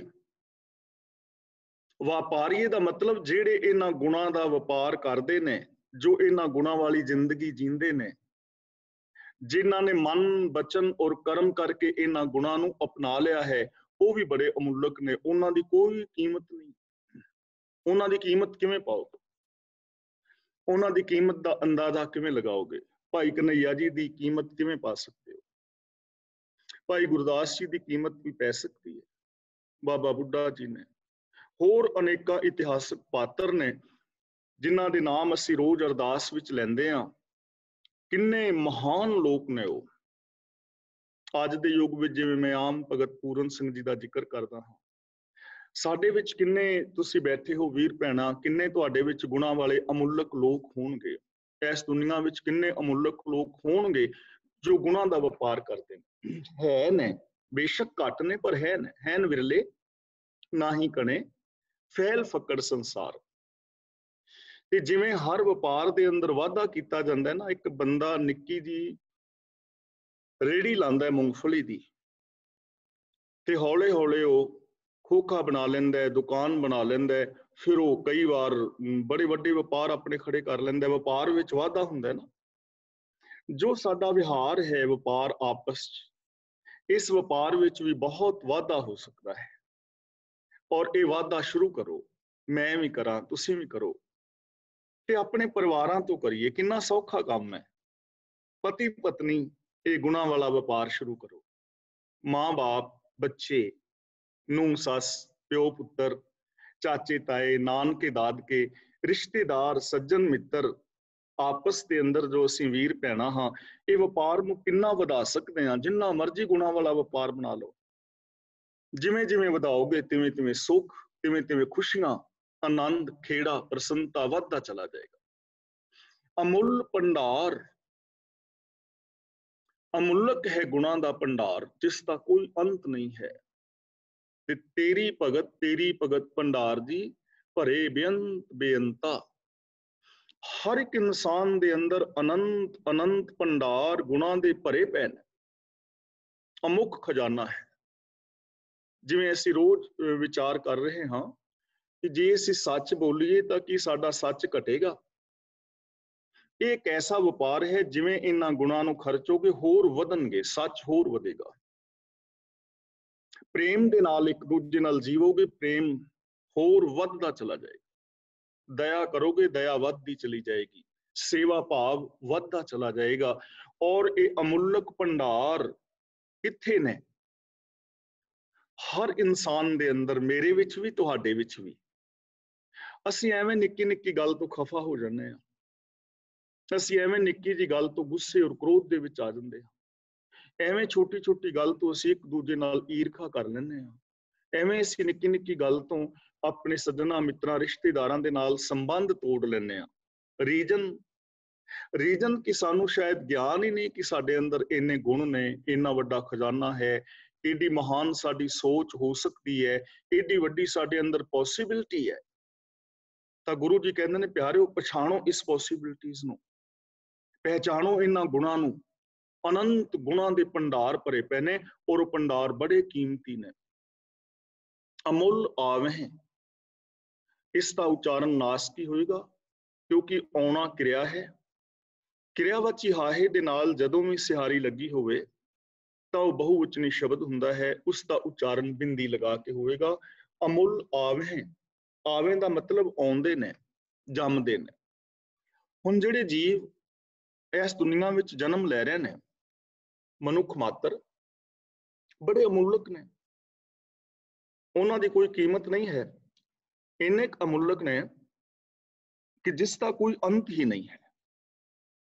ਕੋਈ ਵੀ ਬੱਚਾ ਇਸ ਦੁਨੀਆ ਵਿੱਚ ਜਨਮ ਲੈਂਦਾ ਨਾ, ਤਾਂ ਉਹ ਬੜਾ ਕੀਮਤੀ ਹੈ। ਇਹ ਗੱਲ ਵੱਖਰੀ ਹੈ ਕਿ ਉਹ ਆਪਣੀ ਕੀਮਤ ਨੂੰ ਨਹੀਂ ਪਹਿਚਾਨ ਪਾਉਂਦਾ, ਜਾਂ ਉਹਨੂੰ ਉਹਦੀ ਕੀਮਤ ਦੱਸੀ ਨਹੀਂ ਜਾਂਦੀ, ਜਾਂ ਉਹਦੀ ਕੀਮਤ ਨੂੰ ਪਹਿਚਾਨਣ ਦੇ ਉਸ ਨੂੰ ਮੌਕੇ ਨਹੀਂ ਮਿਲਦੇ। ਇਹ ਗੱਲ ਵੱਖਰੀ ਹੈ। ਹਰ ਇਨਸਾਨ ਦੇ ਅੰਦਰ ਡਾਕਟਰ, ਇੰਜੀਨੀਅਰ, ਵਿਗਿਆਨਕ, ਚਿਕਿਤਸਕ ਬੈਠਾ ਹੋਇਆ ਹੈ। ਹਰ ਇੱਕ ਦੇ ਅੰਦਰ ਮਹਾਨ ਵੱਡੇ ਰਾਜਨੇਤਾ ਬੈਠੇ ਹੋਏ ਨੇ। ਹਰ ਇੱਕ ਇਨਸਾਨ ਦੇ ਅੰਦਰ ਮਹਾਨ ਧਾਰਮਿਕ ਇਨਸਾਨ ਬੈਠਾ ਹੋਇਆ ਹੈ। ਹਰ ਇਨਸਾਨ ਦੇ ਅੰਦਰ ਰੱਬ ਹੀ ਬੈਠਾ ਹੋਇਆ ਹੈ। ਹਰ ਇਨਸਾਨ ਰੱਬ ਵਰਗਾ ਹੋ ਸਕਦਾ ਹੈ। ਇਹ ਪੋਸੀਬਿਲਿਟੀ ਹੈ। ਜੋ ਇਨਸਾਨ ਆ ਰਿਹਾ ਹੈ ਨਾ, ਇਸ ਦੁਨੀਆ ਤੇ ਜਨਮ ਲੈ ਰਿਹਾ ਹੈ, ਉਹਦੇ ਅੰਦਰ ਹਰ ਗੁਣ ਮੌਜੂਦ ਹੈ। ਉਹਦੇ ਅੰਦਰ ਸੱਚਾਈ ਹੈ, ਉਹਦੇ ਅੰਦਰ ਦਇਆ ਹੈ, ਉਹਦੇ ਅੰਦਰ ਪ੍ਰੇਮ ਹੈ, ਨਿਰਭੈਤਾ ਹੈ, ਨਿਰਵੈਰਤਾ ਹੈ, ਉਹਦੇ ਅੰਦਰ ਇਨਸਾਨੀਅਤ ਹੈ, ਉਹਦੇ ਅੰਦਰ ਅਨੰਤ ਅਨੰਤ ਗੁਣ ਨੇ, ਔਰ ਉਹਦੇ ਅੰਦਰ ਅਨੰਤ ਸੰਭਾਵਨਾਵਾਂ ਨੇ। ਉਹ ਰਸਾਇਣ ਸ਼ਾਸਤਰ ਵਿੱਚ, ਭੌਤਿਕ ਸ਼ਾਸਤਰ ਵਿੱਚ, ਸਮਾਜ ਸ਼ਾਸਤਰ ਵਿੱਚ, ਗਣਿਤ ਅੰਦਰ, ਵਿਗਿਆਨ ਅੰਦਰ ਕਿੰਨੀਆਂ ਵੀ ਲੰਬੀਆਂ ਚੌੜੀਆਂ ਖੋਜਾਂ ਕਰ ਸਕਦਾ ਹੈ ਹਰ ਇਨਸਾਨ। ਤਾਂ ਗੁਰੂ ਜੀ ਕਹਿੰਦੇ ਨੇ, ਜੋ ਜੀਵ ਇਸ ਦੁਨੀਆ ਤੇ ਆ ਰਹੇ ਨੇ ਉਹ ਬੜੇ ਅਮੁੱਲਕ ਨੇ। ਹੁਣ ਜੇ ਇਹ ਚੀਜ਼ ਸਾਡੀ ਸਮਝ ਵਿੱਚ ਆ ਜਾਏ, ਆਮ ਮਨੁੱਖਤਾ ਦੀ, ਕਿ ਜੋ ਵੀ ਇਸ ਦੁਨੀਆ ਤੇ ਆਇਆ ਹੈ ਉਹ ਬੜਾ ਅਮੁੱਲਕ ਹੈ। ਪਹਿਲੀ ਗੱਲ ਤੇ ਬੰਦਾ ਆਪ ਇਹ ਚੀਜ਼ ਸਮਝੇ। ਜਿਵੇਂ ਮੈਂ ਰੋਜ਼ ਬੇਨਤੀ ਕਰਨਾ ਕਿ ਮੈਂ ਰੱਬ ਦੀ ਇੱਕ ਸਪੈਸ਼ਲ ਕ੍ਰੀਏਸ਼ਨ ਹਾਂ, ਤੇ ਇਹ ਇਨਫੀਰੀਓਰਿਟੀ, ਸੁਪਰੀਓਰਿਟੀ ਕੰਪਲੈਕਸ ਨਾ ਬਣੇ, ਈਗੋ ਨਾ ਬਣੇ, ਨਾ ਇਨਫੀਰੀਓਰਿਟੀ ਕੰਪਲੈਕਸ ਬਣੇ, ਸਵਾਭਿਮਾਨ। ਇਸ ਗੱਲ ਦੀ ਸੱਚੀ ਸੁੱਚੀ ਪਹਿਚਾਨ, ਔਰ ਮੈਂ ਇਹਦੇ ਵਾਸਤੇ ਫਿਰ ਯਤਨ ਕਰਾਂ, ਤਾਂ ਹਕੀਕਤ ਹੈ ਮੈਂ ਐਸਾ ਹੋ ਸਕਦਾ, ਤੁਸੀਂ ਐਸੇ ਹੋ ਸਕਦੇ ਹੋ। ਹਰ ਇਨਸਾਨ ਅਮੁੱਲਕ ਹੈ। ਪਹਿਲਾਂ ਤਾਂ ਆਪਣੇ ਆਪ ਨੂੰ ਬੰਦਾ ਪਛਾਣੇ ਕਿ ਮੈਂ ਅਮੁੱਲਕ ਹਾਂ, ਮੇਰੇ ਅੰਦਰ ਅਨੰਤ ਸੰਭਾਵਨਾਵਾਂ ਨੇ, ਅਨੰਤ ਗੁਣ ਨੇ, ਮੈਂ ਆਪਣੇ ਅੰਦਰੋਂ ਉਹਨਾਂ ਨੂੰ ਪ੍ਰਗਟ ਕਰਾਂ। ਤੁਸੀਂ ਆਪਣੇ ਅੰਦਰੋਂ ਪ੍ਰਗਟ ਕਰੋ, ਪਹਿਲੀ ਗੱਲ। ਦੂਜੀ ਗੱਲ ਇਹ ਹੈ ਕਿ ਮੇਰੇ ਅੰਦਰ ਇਹ ਭਾਵਨਾ ਹੋਵੇ, ਜੋ ਗੁਰੂ ਜੀ ਸਾਨੂੰ ਸਮਝਾ ਰਹੇ ਨੇ, ਕਿ ਜਿੰਨੀਆਂ ਵੀ ਮੇਰੀਆਂ ਭੈਣਾਂ ਸਾਹਮਣੇ ਬੈਠੀਆਂ ਨੇ, ਜਿੰਨੇ ਮੇਰੇ ਵੀਰ ਸਾਹਮਣੇ ਬੈਠੇ ਨੇ, ਜਾਂ ਜਿੰਨੇ ਵੀ ਇਸ ਦੁਨੀਆ ਵਿੱਚ ਮਨੁੱਖ ਮਾਤਰ ਨੇ, ਇਹ ਸਾਰੇ ਬੜੇ ਅਮੁੱਲਕ ਨੇ। ਮੈਂ ਕਿਸੇ ਨੂੰ ਆਪਣੇ ਤੋਂ ਨੀਵਾਂ ਨਾ ਸਮਝਾਂ, ਅਮੁੱਲਕ ਸਮਝਾਂ, ਮਹਾਨ ਸਮਝਾਂ। ਹਰ ਇੱਕ ਦੇ ਅੰਦਰ ਰੱਬ ਦੀ ਜੋਤ, ਨੂਰ ਜ਼ਹੂਰ ਹੈ। ਤੇ ਜੇ ਮੈਂ ਐਸਾ ਸਮਝਾਂਗਾ ਤਾਂ ਫਿਰ ਤੁਹਾਡਾ ਕਿੰਨਾ ਪਿਆਰ ਔਰ ਸਤਿਕਾਰ ਮੇਰੇ ਮਨ ਵਿੱਚ ਹੋਏਗਾ। ਇੱਕ ਦੂਜੇ ਵਾਸਤੇ ਕਿੰਨਾ ਪਿਆਰ, ਸਤਿਕਾਰ ਔਰ ਆਦਰ ਦੀ ਭਾਵਨਾ ਹੋਏਗੀ। ਮੈਂ ਖੁਦ ਵੀ ਮਹਾਨ ਬਣਾਂਗਾ, ਤੁਹਾਡੇ ਨਾਲ ਵੀ ਮਹਾਨਤਾ ਵਾਲਾ ਵਿਹਾਰ ਕਰਾਂਗਾ। ਇਸੇ ਤਰ੍ਹਾਂ ਤੁਹਾਡੀ ਜ਼ਿੰਦਗੀ ਤਾਂ ਕਿਵੇਂ ਜੀਵਨ ਬਦਲ ਜਾਏਗਾ ਨਾ। ਕਿੰਨਾ ਮਹਾਨ ਇਨਸਾਨ ਹੈ, ਕਿੰਨਾ ਮਹਾਨ ਹੋ ਸਕਦਾ ਹੈ, ਕਿਹੜੀਆਂ ਵੱਡੀਆਂ ਇਹਦੇ ਅੰਦਰ ਸੰਭਾਵਨਾਵਾਂ ਨੇ, ਤੇ ਇਹ ਬੰਦਾ ਕਿੱਥੇ ਤੁਰਿਆ ਫਿਰਦਾ ਹੈ। ਨਿੱਕੀਆਂ ਨਿੱਕੀਆਂ ਗੱਲਾਂ ਤੋਂ ਇਸਨੇ ਵਿਵਾਦ ਛੇੜੇ ਹੋਏ ਨੇ, ਇਸਨੇ ਨਿੱਕੀਆਂ ਨਿੱਕੀਆਂ ਗੱਲਾਂ ਤੋਂ ਦੰਗੇ ਫਸਾਦ ਬਣਾਏ ਹੋਏ ਨੇ, ਨਿੱਕੀ ਜੀ ਗੱਲ ਤੋਂ ਹੰਕਾਰ ਦੇ ਨਾਲ ਫੂੰ ਫੂੰ ਕਰਕੇ ਸੰਬੰਧ ਵਿਛੇਦ ਕੀਤੇ ਹੋਏ ਨੇ, ਨਿੱਕੀਆਂ ਨਿੱਕੀਆਂ ਗੱਲਾਂ ਤੋਂ ਪਰੇਸ਼ਾਨ ਹੋ ਕੇ ਡਿਪਰੈਸ਼ਨ ਦਾ ਸ਼ਿਕਾਰ ਹੋ ਗਿਆ। ਜਪਜੀ ਸਾਹਿਬ ਅਸੀਂ ਰੋਜ਼ ਪੜ੍ਹ ਰਹੇ ਹਾਂ, ਕਿੰਨੀ ਸਪੀਡ ਦੇ ਨਾਲ ਪੜ੍ਹ ਜਾਂਦੇ ਆ, ਲੇਕਿਨ ਜ਼ਰੂਰਤ ਹੈ ਵਿਚਾਰ ਕੇ ਅਮਲ ਕਰਨ ਦੀ। ਪਾਠ ਘੱਟ ਕਰ ਲਓ, ਇੱਕ ਸ਼ਬਦ ਡੇਲੀ ਪੜ੍ਹ ਲਓ, ਇੱਕ ਲਾਈਨ ਪੜ੍ਹ ਲਓ, ਪਰ ਸਮਝ ਕੇ ਉਹਦੇ ਤੇ ਅਮਲ ਕਰੋ। ਗੁਰਬਾਣੀ ਦੀ ਇੱਕ ਲਾਈਨ ਹੀ ਪੂਰੀ ਜ਼ਿੰਦਗੀ ਨੂੰ ਬਦਲ ਦੇਵੇਗੀ। ਗੁਰਬਾਣੀ ਦੀ ਇੱਕ ਪੰਕਤੀ, ਗੁਰਬਾਣੀ ਦਾ ਇੱਕ ਸ਼ਬਦ ਹੀ ਤੁਹਾਨੂੰ ਰੱਬ ਵਰਗਾ ਬਣਾ ਦੇਵੇਗਾ। ਅਮੁੱਲ ਆਵੇਂ, ਅਮੁੱਲਕ ਨੇ ਉਹ ਜੀਵ ਜੋ ਆ ਰਹੇ ਨੇ। ਅਮੁੱਲ ਲੈ ਜਾਹੇ, ਲੈ ਜਾਹੇ ਦਾ ਮਤਲਬ ਇਸ ਸੰਸਾਰ ਵਿੱਚੋਂ ਸ਼ੁਭ ਗੁਣ ਲੈ ਜਾਂਦੇ ਨੇ। ਲੈ ਜਾਹੇ ਦਾ ਮਤਲਬ ਲੈ ਕੇ ਜੀਂਦੇ ਨੇ। ਜਿਵੇਂ ਕੋਈ ਸਮੁੰਦਰ ਤੇ ਜਾਏ ਤੇ ਉੱਥੋਂ ਖਾਲੀ ਹੱਥੀਂ ਆ ਜਾਏ, ਜਿਵੇਂ ਕੋਈ ਬਾਗ ਬਗੀਚੇ ਵਿੱਚ ਜਾਏ ਖਾਲੀ ਹੱਥੀਂ ਆ ਜਾਏ, ਜਿਵੇਂ ਕੋਈ ਖਜ਼ਾਨੇ ਦਾ ਮਾਲਕ ਹੋਵੇ ਉਹਨੂੰ ਪਤਾ ਹੀ ਨਾ ਹੋਵੇ, ਜਿਵੇਂ ਕੋਈ ਸਕੂਲ ਦੇ ਅੰਦਰ ਜਾਏ ਲੇਕਿਨ ਪੜ੍ਹੇ ਹੀ ਨਾ ਤੇ ਫੇਲ ਹੋ ਜਾਏ, ਤੇ ਦੂਜਾ ਬੰਦਾ ਸਕੂਲ ਵਿੱਚ ਜਾਏ ਤੇ ਉਹ ਡਾਕਟਰ ਇੰਜੀਨੀਅਰ ਹੋ ਜਾਏ, ਤਾਂ ਗੁਰੂ ਜੀ ਕਹਿੰਦੇ ਨੇ ਅਮੁੱਲਕ ਨੇ ਉਹ ਇਨਸਾਨ, ਉਹਨਾਂ ਦੀ ਕੋਈ ਕੀਮਤ ਨਹੀਂ, ਬੇਸ਼ਕੀਮਤੀ ਹੈ ਉਹਨਾਂ ਦੀ ਜ਼ਿੰਦਗੀ ਜੋ ਇਸ ਸੰਸਾਰ ਵਿੱਚ ਆਉਂਦੇ ਨੇ ਔਰ ਰੱਬੀ ਗੁਣਾਂ ਦੇ ਧਾਰਨੀ ਹੁੰਦੇ ਨੇ, ਇਹਨਾਂ ਗੁਣਾਂ ਦੀ ਵਰਤੋਂ ਕਰਦੇ ਹਨ। ਅਮੁੱਲ ਪਾਏ, ਪਾਏ ਦਾ ਮਤਲਬ ਪ੍ਰੇਮ ਵਿੱਚ। ਅਮੁੱਲਕ ਨੇ ਉਹ ਇਨਸਾਨ ਜੋ ਪ੍ਰੇਮ ਦੇ ਅੰਦਰ ਨੇ, ਜਿਨ੍ਹਾਂ ਦੀ ਜ਼ਿੰਦਗੀ ਵਿੱਚ ਪ੍ਰੇਮ ਹੈ। ਬਹੁਤ ਕੀਮਤੀ ਨੇ ਉਹ ਲੋਕ, ਔਰ ਹਕੀਕਤ ਹੈ ਜਿਨ੍ਹਾਂ ਦੇ ਜੀਵਨ ਵਿੱਚ ਪ੍ਰੇਮ ਹੈ, ਵਾਸਤਵ ਦੇ ਅੰਦਰ ਹੀ ਉਹ ਬੜੇ ਕੀਮਤੀ ਨੇ, ਕਿਉਂਕਿ ਪ੍ਰੇਮ ਕੇਵਲ ਦੋ ਸ਼ਬਦਾਂ ਦਾ ਸੁਮੇਲ ਨਹੀਂ ਹੈ। ਅਸੀਂ ਕਹਿੰਦੇ ਆ ਨਾ, ਲਵ ਇਜ਼ ਗੋਡ, ਪ੍ਰੇਮ ਹੀ ਪ੍ਰਮਾਤਮਾ ਹੈ, ਪ੍ਰੇਮ ਹੀ ਰੱਬ ਦੀ ਬੋਲੀ ਹੈ, ਪ੍ਰੇਮ ਹੀ ਰੱਬ ਦੀ ਖੁਰਾਕ ਹੈ, ਪ੍ਰੇਮ ਰਾਹੀਂ ਹੀ ਰੱਬ ਪਾਇਆ ਜਾਂਦਾ ਹੈ। ਤਾਂ ਪ੍ਰੇਮ ਕਿੰਨਾ ਮਹਾਨ ਹੈ। ਆਮ ਜੋ ਇਨਸਾਨ ਹੈ ਉਹਨੂੰ ਤੇ ਪ੍ਰੇਮ ਦੀ ਡੈਫੀਨੇਸ਼ਨ ਦਾ ਵੀ ਨਹੀਂ ਪਤਾ। ਜਿਵੇਂ ਅਸੀਂ ਇਹ ਵਿਚਾਰ ਸਾਂਝੀ ਕਰ ਚੁੱਕੇ ਹਾਂ ਕਿ ਸ਼ੁਭ ਔਰ ਨਿਸਵਾਰਥ ਭਾਵਨਾਵਾਂ ਦੇ ਨਾਲ ਆਤਮ ਸਮਰਪਣ ਦਾ ਨਾਮ ਪ੍ਰੇਮ ਹੈ। ਸ਼ੁਭ ਅਤੇ ਨਿਸਵਾਰਥ ਭਾਵਨਾਵਾਂ ਦੇ ਨਾਲ ਆਤਮ ਸਮਰਪਣ ਦਾ ਨਾਮ ਪ੍ਰੇਮ ਹੈ। ਪ੍ਰੇਮ ਉਥੋਂ ਸ਼ੁਰੂ ਹੁੰਦਾ ਹੈ ਜਿੱਥੋਂ ਈਗੋ ਖਤਮ ਹੋ ਜਾਂਦੀ ਹੈ। ਪ੍ਰੇਮ ਦੇ ਅੰਦਰ ਲੱਭ, ਲੋਭ ਔਰ ਲਾਲਚ ਨਹੀਂ ਹੁੰਦਾ, ਨਿਸਵਾਰਥ ਮਿਲਵਰਤਨ ਹੁੰਦਾ ਹੈ। ਪ੍ਰੇਮ ਦੇ ਅੰਦਰ ਤਿਆਗ ਹੁੰਦਾ ਹੈ, ਜਿਸ ਨਾਲ ਅਸੀਂ ਪ੍ਰੇਮ ਕਰਦੇ ਹਾਂ ਉਹਦੇ ਵਾਸਤੇ ਕੁਰਬਾਨ ਹੋ ਜਾਣ ਦੀ ਭਾਵਨਾ ਔਰ ਜਜ਼ਬਾ ਹੁੰਦਾ ਹੈ। ਔਰ ਪ੍ਰੇਮੀ ਦਾ ਜੀਵਨ ਜਿਹੜਾ ਹੈ ਉਹ ਬਿਲਕੁਲ ਖੁੱਲੀ ਕਿਤਾਬ ਵਰਗਾ ਹੁੰਦਾ ਹੈ। ਉਸ ਤੇ ਕਿਸੇ ਵੀ ਜੀਵਨ ਦੇ ਪੇਜ ਨੂੰ ਪੜ੍ਹੋ, ਖੁੱਲਾ ਹੈ, ਪਾਰਦਰਸ਼ੀ ਮਿਲਵਰਤਨ ਹੈ। ਤੇ ਐਸੇ ਇਨਸਾਨ ਵਾਸਤਵ ਵਿੱਚ ਹੀ ਮਹਾਨ ਨੇ। ਮਨੁੱਖਤਾ ਦੇ ਨਾਲ ਪਿਆਰ ਹੈ ਨਾ ਗੁਰੂ ਸਾਹਿਬ ਦਾ, ਤੇ ਗੁਰੂ ਸਾਹਿਬ ਜੀ ਆਪ ਤੱਤੀਆਂ ਤਵੀਆਂ ਤੇ ਬੈਠ ਰਹੇ ਨੇ ਤੇ ਮਨੁੱਖਤਾ ਨੂੰ ਸ਼ਾਂਤੀ ਪ੍ਰਦਾਨ ਕਰ ਰਹੇ। ਪ੍ਰੇਮ ਹੈ ਨਾ ਮਨੁੱਖਤਾ ਦੇ ਨਾਲ ਗੁਰੂ ਤੇਗ ਬਹਾਦਰ ਜੀ ਦਾ, ਤਾਂ ਆਪ ਸ਼ਹੀਦੀ ਪਾ ਰਹੇ ਨੇ।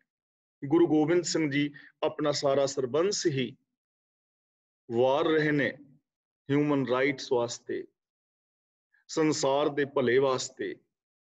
ਤਾਂ ਅਮੁੱਲਕ ਹੈ ਉਹ ਲੋਕ ਜਿਨ੍ਹਾਂ ਦੀ ਜ਼ਿੰਦਗੀ ਵਿੱਚ ਪ੍ਰੇਮ ਹੈ। ਤੇ ਦੇਖੋ, ਪ੍ਰੇਮ ਕਿਸੇ ਕੀਮਤ ਨਾਲ ਮਿਲਦਾ ਨਹੀਂ ਨਾ। ਪ੍ਰੇਮ ਨੂੰ ਕਿਵੇਂ ਖਰੀਦੋਗੇ?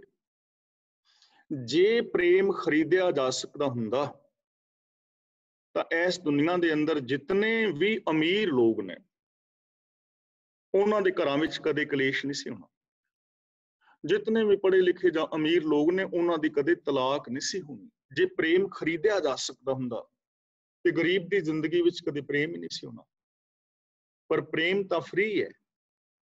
ਪ੍ਰੇਮ ਤਾਂ ਅੰਦਰੋਂ ਪ੍ਰਗਟ ਕਰਨਾ ਹੈ, ਬਾਹਰੋਂ ਨਹੀਂ ਪਾਇਆ ਜਾਣਾ, ਅੰਦਰੋਂ ਪ੍ਰਗਟ ਹੋਣਾ ਹੈ। ਤੇ ਅੰਦਰ ਤੇ ਪ੍ਰੇਮ ਦੇ ਭੰਡਾਰੇ ਭਰੇ ਪਏ ਨੇ, ਮੇਰੇ ਅੰਦਰ ਵੀ, ਤੁਹਾਡੇ ਅੰਦਰ ਵੀ। ਇਹ ਗੱਲ ਵੱਖਰੀ ਹੈ ਕਿ ਅਸੀਂ ਪ੍ਰੇਮ ਕਰਦੇ ਨਹੀਂ, ਅਸੀਂ ਉਹਨੂੰ ਵਰਤੋਂ ਵਿੱਚ ਨਹੀਂ ਲਿਆਉਂਦੇ।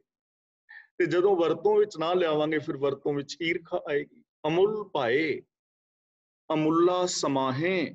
ਸਮਾਹੇ ਦਾ ਮਤਲਬ ਜੋ ਸਮਾ ਗਏ ਨੇ ਤੇਰੇ ਵਿੱਚ, ਤੇਰੇ ਪ੍ਰੇਮ ਵਿੱਚ, ਉਹ ਇਨਸਾਨ ਬਹੁਤ ਕੀਮਤੀ ਨੇ। ਉਹਨਾਂ ਵਰਗਾ ਇਨਸਾਨ ਇਸ ਦੁਨੀਆ ਵਿੱਚ ਲੱਭਣਾ ਮੁਸ਼ਕਿਲ ਹੈ। ਹੁਣ ਰੱਬ ਦੇ ਅੰਦਰ ਸਮਾ ਜਾਣ ਦਾ ਮਤਲਬ ਕੀ ਹੈ? ਰੱਬੀ ਗੁਣਾਂ ਦੇ ਅੰਦਰ ਸਮਾ ਜਾਣਾ। ਇੱਕ ਬੂੰਦ ਸਾਗਰ ਵਿੱਚ ਮਿਲ ਕੇ ਸਾਗਰ ਹੋ ਜਾਏ। ਤੇ ਸਾਡੀ ਸੁਰਤ, ਸਾਡੀ ਮੈਂਟੈਲਿਟੀ ਰੱਬ ਦੀ ਸੋਚ ਦੇ ਅੰਦਰ ਸਮਾ ਕੇ ਰੱਬ ਵਰਗੀ ਹੋ ਜਾਏ। ਇੱਕ ਓੰਕਾਰ ਤੋਂ ਲੈ ਕੇ ਗੁਰਪ੍ਰਸਾਦ ਤੱਕ ਜੋ ਗੁਣ ਨੇ, ਉਹ ਗੁਣ ਰੱਬ ਦਾ ਸਰੂਪ ਹੈ। ਤੇ ਉਹਨਾਂ ਗੁਣਾਂ ਦੇ ਅੰਦਰ ਬੰਦੇ ਦੀ ਸੋਚ ਸਮਾ ਜਾਏ, ਇਹੀ ਰੱਬ ਦੇ ਅੰਦਰ ਸਮਾਣਾ ਹੈ।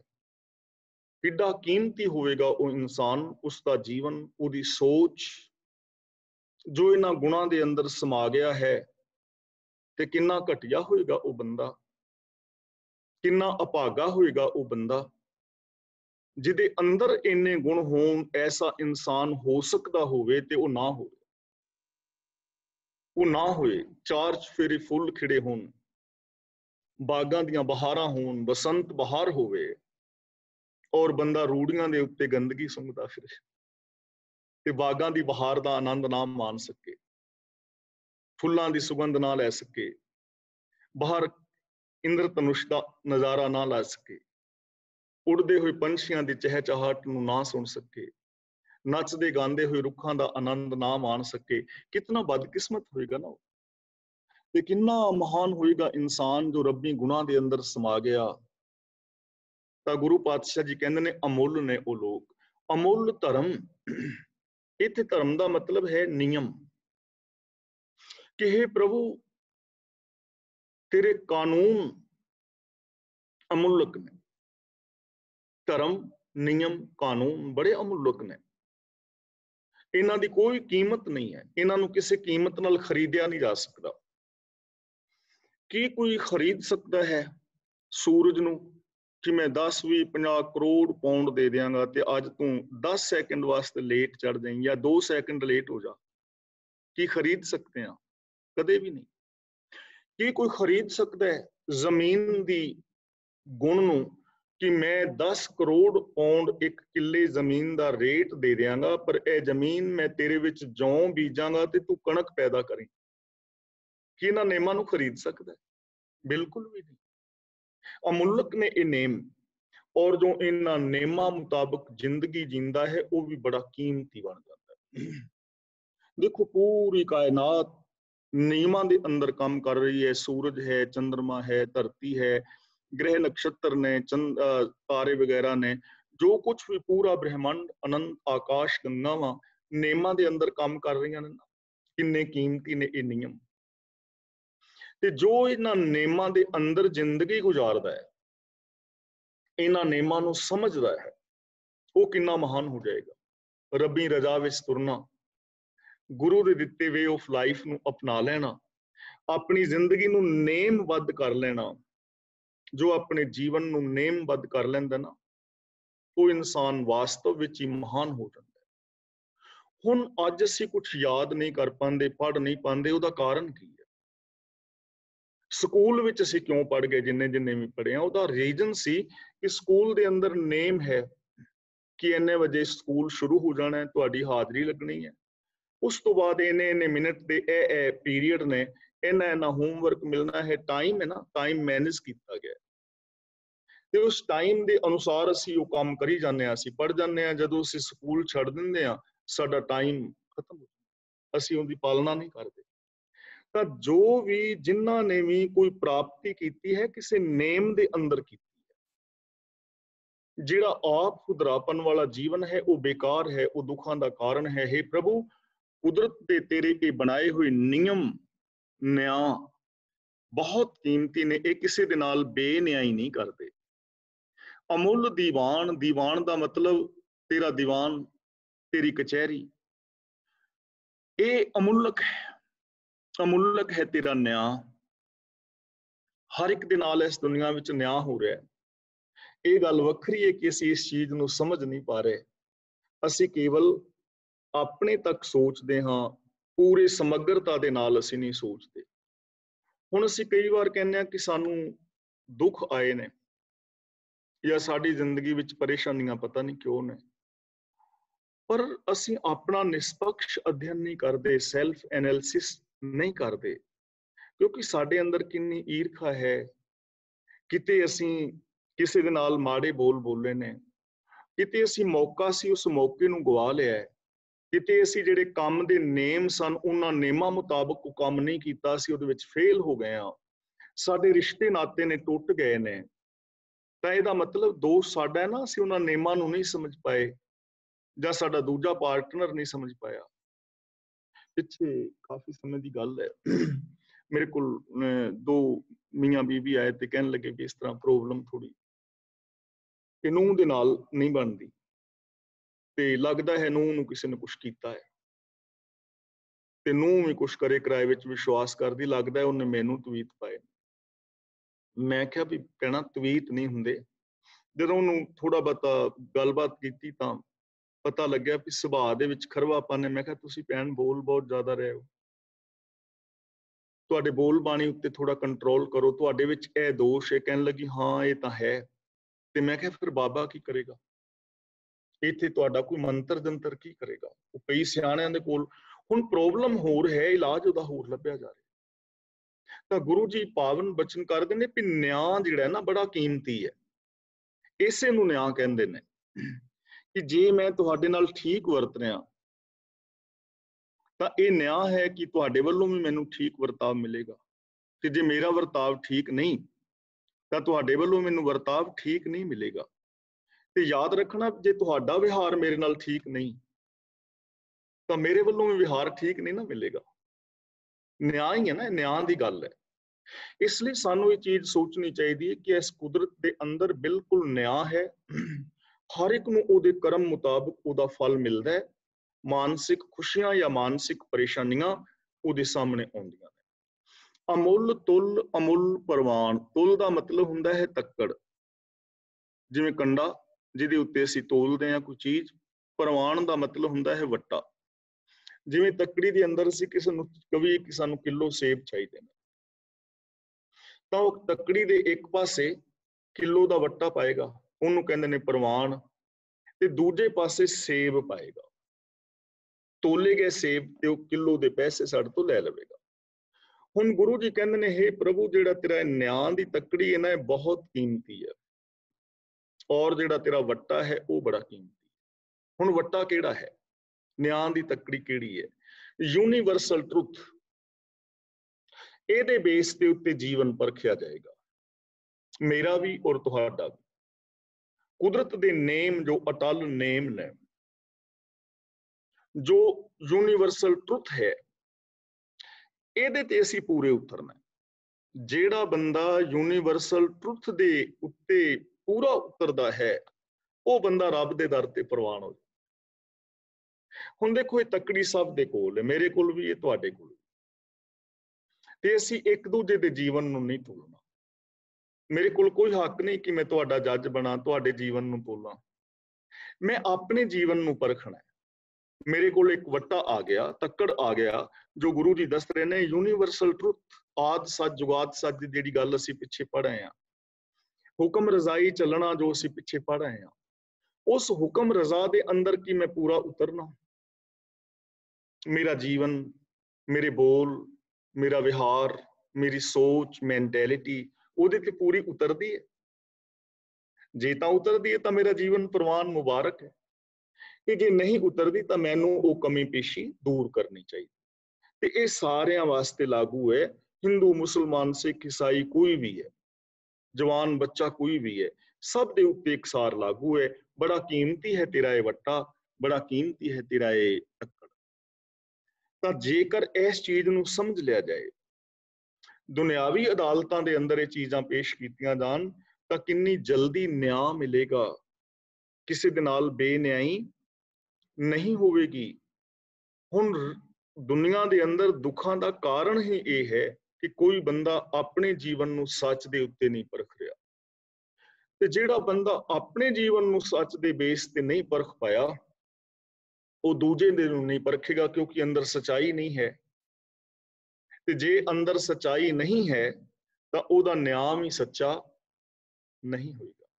ਇਸ ਲਈ ਜ਼ਰੂਰਤ ਹੈ ਇਹਨਾਂ ਚੀਜ਼ਾਂ ਨੂੰ ਸਮਝੀਏ। ਅਮੁੱਲ ਬਖਸ਼ੀਸ਼ ਅਮੁੱਲ ਨਿਸ਼ਾਨ। ਤੇਰੀ ਬਖਸ਼ਿਸ਼ ਬੜੀ ਅਮੁੱਲ ਹੈ, ਜੋ ਤੂੰ ਰਹਿਮਤਾਂ ਕੀਤੀਆਂ ਨੇ, ਬਖਸ਼ਿਸ਼ ਕੀਤੀ ਹੈ, ਬੜੀ ਅਮੁੱਲਕ ਹੈ, ਉਹਨਾਂ ਦੀ ਕੋਈ ਕੀਮਤ ਹੀ ਨਹੀਂ ਹੈ। ਹੁਣ ਅਸੀਂ ਬਖਸ਼ਿਸ਼ ਲੈ ਲੈਂਦੇ ਹਾਂ ਵੀ ਰੱਬ ਨੇ ਬਖਸ਼ਿਸ਼ ਕੀਤੀ, ਸਾਨੂੰ ਕਾਰ ਦਿੱਤੀ ਮਾਰੂਤੀ, ਇੰਨੀ ਕੁ ਬਖਸ਼ਿਸ਼। ਮੇਰਾ ਕਦਾਚਿਤ ਭਾਵ ਨਹੀਂ ਕਿ ਉਹ ਬਖਸ਼ਿਸ਼ ਨਹੀਂ, ਪਰ ਰੱਬ ਦੀਆਂ ਕੀਮਤਾਂ, ਬਖਸ਼ਿਸ਼ਾਂ ਬਹੁਤ ਅਮੁੱਲਕ ਨੇ। ਆ ਧਰਤੀ ਉਹਦੀ ਬਖਸ਼ਿਸ਼ ਹੈ ਨਾ, ਸੂਰਜ ਉਹਦੀ ਬਖਸ਼ਿਸ਼ ਹੈ, ਖੰਡ ਮੰਡਲ ਉਹਦੀ ਬਖਸ਼ਿਸ਼ ਹੈ, ਵਨਸਪਤੀ, ਜੀਵ ਜੰਤ ਇਹ ਬਖਸ਼ਿਸ਼ ਹੈ। ਸਾਡੇ ਦਿਮਾਗ ਏਡਾ ਵੱਡਾ ਦਿੱਤਾ ਹੈ, ਉਹਦੀ ਬਖਸ਼ਿਸ਼ ਹੈ। ਬੋਲਣ ਦੀ ਤਾਕਤ ਦਿੱਤੀ ਹੈ, ਉਹਦੀ ਬਖਸ਼ਿਸ਼ ਹੈ। ਸਮਗਰਤਾ ਦੇ ਵਿੱਚ ਵੇਖੋ, ਬਸ ਆਪਣੀ ਮਾਰੂਤੀ ਤੱਕ ਜਾਂ ਮਰਸਡੀਜ਼ ਤੱਕ ਨਾ ਰੁਕੋ, ਸਮਗਰਤਾ ਕਿਹੜੀਆਂ ਬਖਸ਼ਿਸ਼ਾਂ ਨੇ। ਇਹਨਾਂ ਬਖਸ਼ਿਸ਼ਾਂ ਦੇ ਵਿੱਚੋਂ ਉਦਮ ਕਰਕੇ ਜਿੰਨਾ ਮਰਜ਼ੀ ਪਾ ਲਓ। ਅਮੁੱਲ ਨਿਸ਼ਾਨ, ਨਿਸ਼ਾਨ ਦਾ ਮਤਲਬ ਨਿਸ਼ਾਨੀਆਂ। ਉਹ ਲੋਕ ਵੀ ਬੜੇ ਅਮੁੱਲਕ ਨੇ, ਤੇਰੀਆਂ ਨਿਸ਼ਾਨੀਆਂ ਬੜੀਆਂ ਅਮੁੱਲਕ ਨੇ, ਕੀਮਤੀ ਨੇ। ਜੇ ਕਿਸੇ ਬੰਦੇ ਦੇ ਅੰਦਰ ਉਹ ਬਖਸ਼ਿਸ਼ ਦੀ ਨਿਸ਼ਾਨੀ ਦਿਸ ਜਾਏ, ਜੋ ਰੱਬੀ ਰਜ਼ਾ ਦੇ ਅੰਦਰ ਜ਼ਿੰਦਗੀ ਜੀ ਰਿਹਾ ਹੈ, ਜੋ ਹੁਣ ਤੱਕ ਅਸੀਂ ਜਪਜੀ ਸਾਹਿਬ ਵਿੱਚ ਪੜ੍ਹਿਆ ਹੈ, ਜੋ ਜੇ ਉਹ ਸਿੰਪਟਮ ਕਿਸੇ ਦੇ ਵਿੱਚੋਂ ਦਿਸ ਜਾਣ ਤੇ ਕਿੰਨਾ ਅਮੁੱਲਕ ਹੋਏਗਾ ਨਾ। ਨਿਸ਼ਾਨ ਦਾ ਮਤਲਬ ਅਸੀਂ ਸਿੰਪਟਮ ਲੈ ਸਕਦੇ ਹਾਂ ਸਮਝਣ ਲਈ। सच ਦੇ ਸਿੰਪਟਮ ਨਜ਼ਰ ਹੀ ਆਉਣ ਕਿਸੇ ਵਿੱਚ, ਜਿਵੇਂ ਰੋਗਾਂ ਦੇ ਸਿੰਪਟਮ ਨਜ਼ਰ ਹੀ ਆਉਂਦੇ ਨੇ ਨਾ, ਝੂਠ ਦੇ, ਫਰੇਬਾਂ ਦੇ, ਵਿਖਾਵੇ ਦੇ। ਤੇ ਜੇ ਇਹ ਸੱਚ ਦੇ, ਨਿਰਭੈਤਾ ਦੇ, ਨਿਰਵੈਰਤਾ ਦੇ, ਦਇਆ ਦੇ, ਪ੍ਰੇਮ ਦੇ, ਰਜਾ ਵਿੱਚ ਤੁਰਨ ਦੇ ਸਿੰਪਟਮ ਕਿਤੇ ਨਜ਼ਰੀ ਆ ਰਹੇ ਨੇ, ਅਮੁੱਲਕ ਅਮੁੱਲਕ ਹੈ ਉਹ ਇਨਸਾਨ ਜਿਹਦੇ ਵਿੱਚ ਉਹ ਨਿਸ਼ਾਨੀਆਂ ਦਿਸ ਰਹੀਆਂ ਨੇ, ਜੋ ਤੇਰੇ ਦਾਤਾਰਗੀ ਦੇ ਗੁਣ ਨੂੰ ਗਾ ਰਹੇ ਨੇ, ਅਮੁੱਲਕ ਨੇ ਉਹ। ਤੇ ਇਹ ਨਿਸ਼ਾਨੀਆਂ ਅਸੀਂ ਆਪਣੇ ਅੰਦਰ ਪੈਦਾ ਕਰ ਸਕਦੇ ਹਾਂ, ਸਾਡੀ ਸੋਚ ਵਿੱਚੋਂ ਇਹ ਚੀਜ਼ਾਂ ਆ ਸਕਦੀਆਂ ਨੇ। ਜ਼ਰੂਰਤ ਹੈ ਸਿਰਫ ਗੁਰਬਾਣੀ ਨੂੰ ਪੜ੍ਹ ਕੇ ਉਸ ਨੂੰ ਸਮਝਣ ਦੀ। ਅਮੁੱਲ ਬਖਸ਼ੀਸ਼, ਅਮੁੱਲ ਨਿਸ਼ਾਨ, ਅਮੁੱਲ ਕਰਮ, ਅਮੁੱਲ ਫੁਰਮਾਨ। हे ਪ੍ਰਭੂ, ਤੇਰਾ ਕਰਮ ਜੋ ਤੂੰ ਕੀਤਾ ਹੈ ਬਹੁਤ ਅਮੁੱਲਕ ਹੈ। ਜੋ ਰੱਬ ਦਾ ਕਰਮ ਹੈ, ਰੱਬ ਦੀ ਬਖਸ਼ਿਸ਼ ਹੈ, ਜੋ ਰੱਬ ਨੇ ਰਚਨਾ ਰਚੀ ਹੈ, ਕਿੰਨੀ ਅਮੁੱਲਕ ਹੈ। ਇਹਦੀ ਕੋਈ ਕੀਮਤ ਦੇ ਸਕਦਾ ਹੈ? ਕੋਈ ਇਸ ਧਰਤੀ ਦੇ ਅੰਦਰ ਆਕਸੀਜਨ ਦੀ ਕੀਮਤ ਦੇ ਸਕਦਾ ਸਾਰੀ ਦੀ? ਇੱਕ ਆਕਸੀਜਨ ਦਾ ਸਿਲੰਡਰ ਖਰੀਦਣਾ ਹੋਏ ਕਿੰਨਾ, ਲੇਕਿਨ ਬਿਨਾਂ ਮਿਲੀ ਜਾ ਰਿਹਾ ਨਾ ਫਰੀ ਵਿੱਚ। ਧਰਤੀ ਹੈ, ਚੰਦਰਮਾ ਹੈ, ਗ੍ਰਹਿ ਨਕਸ਼ਤਰ ਨੇ, ਸਾਰਾ ਪੂਰਾ ਬ੍ਰਹਿਮੰਡ ਹੈ, ਇਹਦੀ ਕੋਈ ਕੀਮਤ ਹੈ ਕਿ ਕਿੰਨੇ ਲੱਖ ਜਾਂ ਕਿੰਨੇ ਕਰੋੜ ਦੇ ਨਾਲ ਅਸੀਂ ਇਹ ਚੀਜ਼ਾਂ ਬਣਾ ਸਕਦੇ ਹਾਂ? ਕੁਝ ਵੀ ਨਹੀਂ ਬਣਾ ਸਕਦੇ। ਤੇਰੀਆਂ ਰਹਿਮਤਾਂ, ਤੇਰਾ ਇਹ ਕੀਤੇ ਹੋਏ ਕਰਮ ਬੜੇ ਅਮੁੱਲਕ ਨੇ। ਤੇ ਯਾਦ ਰੱਖਣਾ, ਰੱਬ ਕਰਤਾ ਹੈ ਨਾ, ਉਹ ਕਰਤਾ ਸਾਡੇ ਅੰਦਰ ਬੈਠਾ ਹੈ, ਤੇ ਅਸੀਂ ਵੀ ਅਮੁੱਲਕ ਕਿਰਤ ਕਰ ਸਕਦੇ ਹਾਂ। ਕਿਰਤ ਕਰਨ ਦਾ ਸਿਧਾਂਤ ਸਾਨੂੰ ਦਿੱਤਾ ਗਿਆ ਨਾ, ਤੇ ਕਿਰਤ ਦਾ ਮਤਲਬ ਕੇਵਲ ਬੱਚੇ ਪਾਲ ਲੈਣ ਦਾ ਨਾਮ ਹੀ ਨਹੀਂ ਹੈ। ਕਿਰਤ ਦਾ ਮਤਲਬ ਹੀ ਇਹ ਹੈ ਕਿ ਅਸੀਂ ਨਵੀਂ ਕਿਰਤ ਕਰੀਏ, ਸਾਡੀ ਹਰ ਕਿਰਤ ਦੇ ਅੰਦਰ ਨਵੀਨਤਾ ਹੋਵੇ। ਅਸੀਂ ਚੰਗੇ ਤੋਂ ਚੰਗਾ ਗੁਣ ਹਰ ਰੋਜ਼ ਆਪਣੀ ਜ਼ਿੰਦਗੀ ਵਿੱਚ ਪ੍ਰਗਟ ਕਰੀਏ। ਜਿਵੇਂ ਮੈਂ ਪਿੱਛੇ ਵੀ ਵਿਚਾਰ ਕੀਤੀ ਸੀ ਕਿ ਅੱਜ ਤੁਹਾਡੀ ਬੋਲ ਬਾਣੀ ਬਹੁਤ ਚੰਗੀ ਰਹੀ, ਪਰ ਇਹ ਚੰਗੀ ਬੋਲ ਬਾਣੀ ਦਾ ਅੰਤ ਨਹੀਂ ਹੈ। ਕੱਲ ਨੂੰ ਇਹਦੇ ਵਿੱਚ ਹੋਰ ਵਿਕਾਸ ਕੀਤਾ ਜਾ ਸਕਦਾ ਹੈ। ਅੱਜ ਸਾਡਾ ਮਿਲਵਰਤਨ ਬੜਾ ਵਧੀਆ ਰਿਹਾ, ਪਰ ਇਹ ਅੰਤ ਨਹੀਂ ਹੈ, ਇਹਨੂੰ ਹੋਰ ਚੰਗਾ ਬਣਾਇਆ ਜਾ ਸਕਦਾ ਹੈ। ਤੁਹਾਡੀ ਪਰਿਵਾਰਕ ਜ਼ਿੰਦਗੀ ਬੜੀ ਵਧੀਆ ਹੈ, ਪਰ ਇਹ ਪਰਿਵਾਰਕ ਜ਼ਿੰਦਗੀ ਦੇ ਸੁੱਖ ਦਾ ਜਾਂ ਵਧੀਆ ਦਾ ਐਂਡ ਨਹੀਂ ਹੈ, ਇਹਨੂੰ ਹੋਰ ਚੰਗਾ ਬਣਾਇਆ ਜਾ ਸਕਦਾ ਹੈ। ਤਾਂ हे ਮਾਲਕ, ਅਮੁੱਲਕ ਨੇ ਤੇਰੇ ਕਰਮ, ਅਮੁੱਲ ਫੁਰਮਾਨ, ਤੇਰਾ ਹੁਕਮ ਬੜਾ ਕੀਮਤੀ ਹੈ। ਹੁਕਮ ਦਾ ਮਤਲਬ ਰਜ਼ਾ ਪਾਣਾ। ਹੁਣ ਰੱਬ ਦੀ ਰਜ਼ਾ, ਰੱਬ ਦਾ ਪਾਣਾ ਜਾਂ ਲਾ ਆਫ ਨੇਚਰ ਕਿੰਨਾ ਕੀਮਤੀ ਹੈ। बरसात हो रही है, बसंत बहार आ रही है, सर्दी आ रही है, गर्मी आ रही है, मौसम अनुसार फल और फुल ਅਤੇ ਵਨਸਪਤੀ ਪੈਦਾ ਹੋ ਰਹੀਆਂ ਨੇ। ਕਿੰਨਾ ਕੁਛ ਸਭ ਹੁਕਮ ਦੇ ਅੰਦਰ, ਸਿਸਟਮ ਦੇ ਅੰਦਰ ਹੋਈ ਜਾਂਦਾ। ਇਥੋਂ ਸਾਨੂੰ ਜੀਣ ਲਈ ਕੀ ਮਿਲਦਾ ਹੈ? ਕਿ ਅਸੀਂ ਵੀ ਸਿਸਟਮ ਦੇ ਵਿੱਚ ਰਹੀਏ, ਅਸੀਂ ਵੀ ਆਪਣੇ ਫਰਜ਼ਾਂ ਨੂੰ ਪਛਾਣੀਏ, ਅਸੀਂ ਵੀ ਐਸੀ ਜ਼ਿੰਦਗੀ ਬਣਾਉਣ ਦੀ ਟਰਾਈ ਕਰੀਏ, ਤਾਂ ਅਸੀਂ ਵੀ ਅਮੁੱਲਕ ਹੋ ਸਕਦੇ ਹਾਂ। ਹਰ ਇਨਸਾਨ ਦਾ ਜੀਵਨ ਐਸਾ ਹੋ ਸਕਦਾ ਹੈ। ਅਮੁੱਲੋ ਅਮੁੱਲ ਆਖਿਆ ਨਾ ਜਾਏ।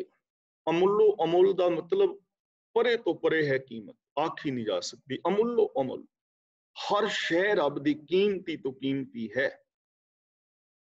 ਰੱਬ ਦੀ ਕਿਸੇ ਵੀ ਚੀਜ਼ ਦੀ ਕੀਮਤ ਅਦਾ ਨਹੀਂ ਕੀਤੀ ਜਾ ਸਕਦੀ। ਕੋਈ ਬੰਦਾ ਸੀ, ਭਿਖਾਰੀ ਮੰਗ ਰਿਹਾ, ਕਿਸੇ ਦੇ ਅੱਗੇ ਉਸਨੇ ਹੱਥ ਫੈਲਾਏ,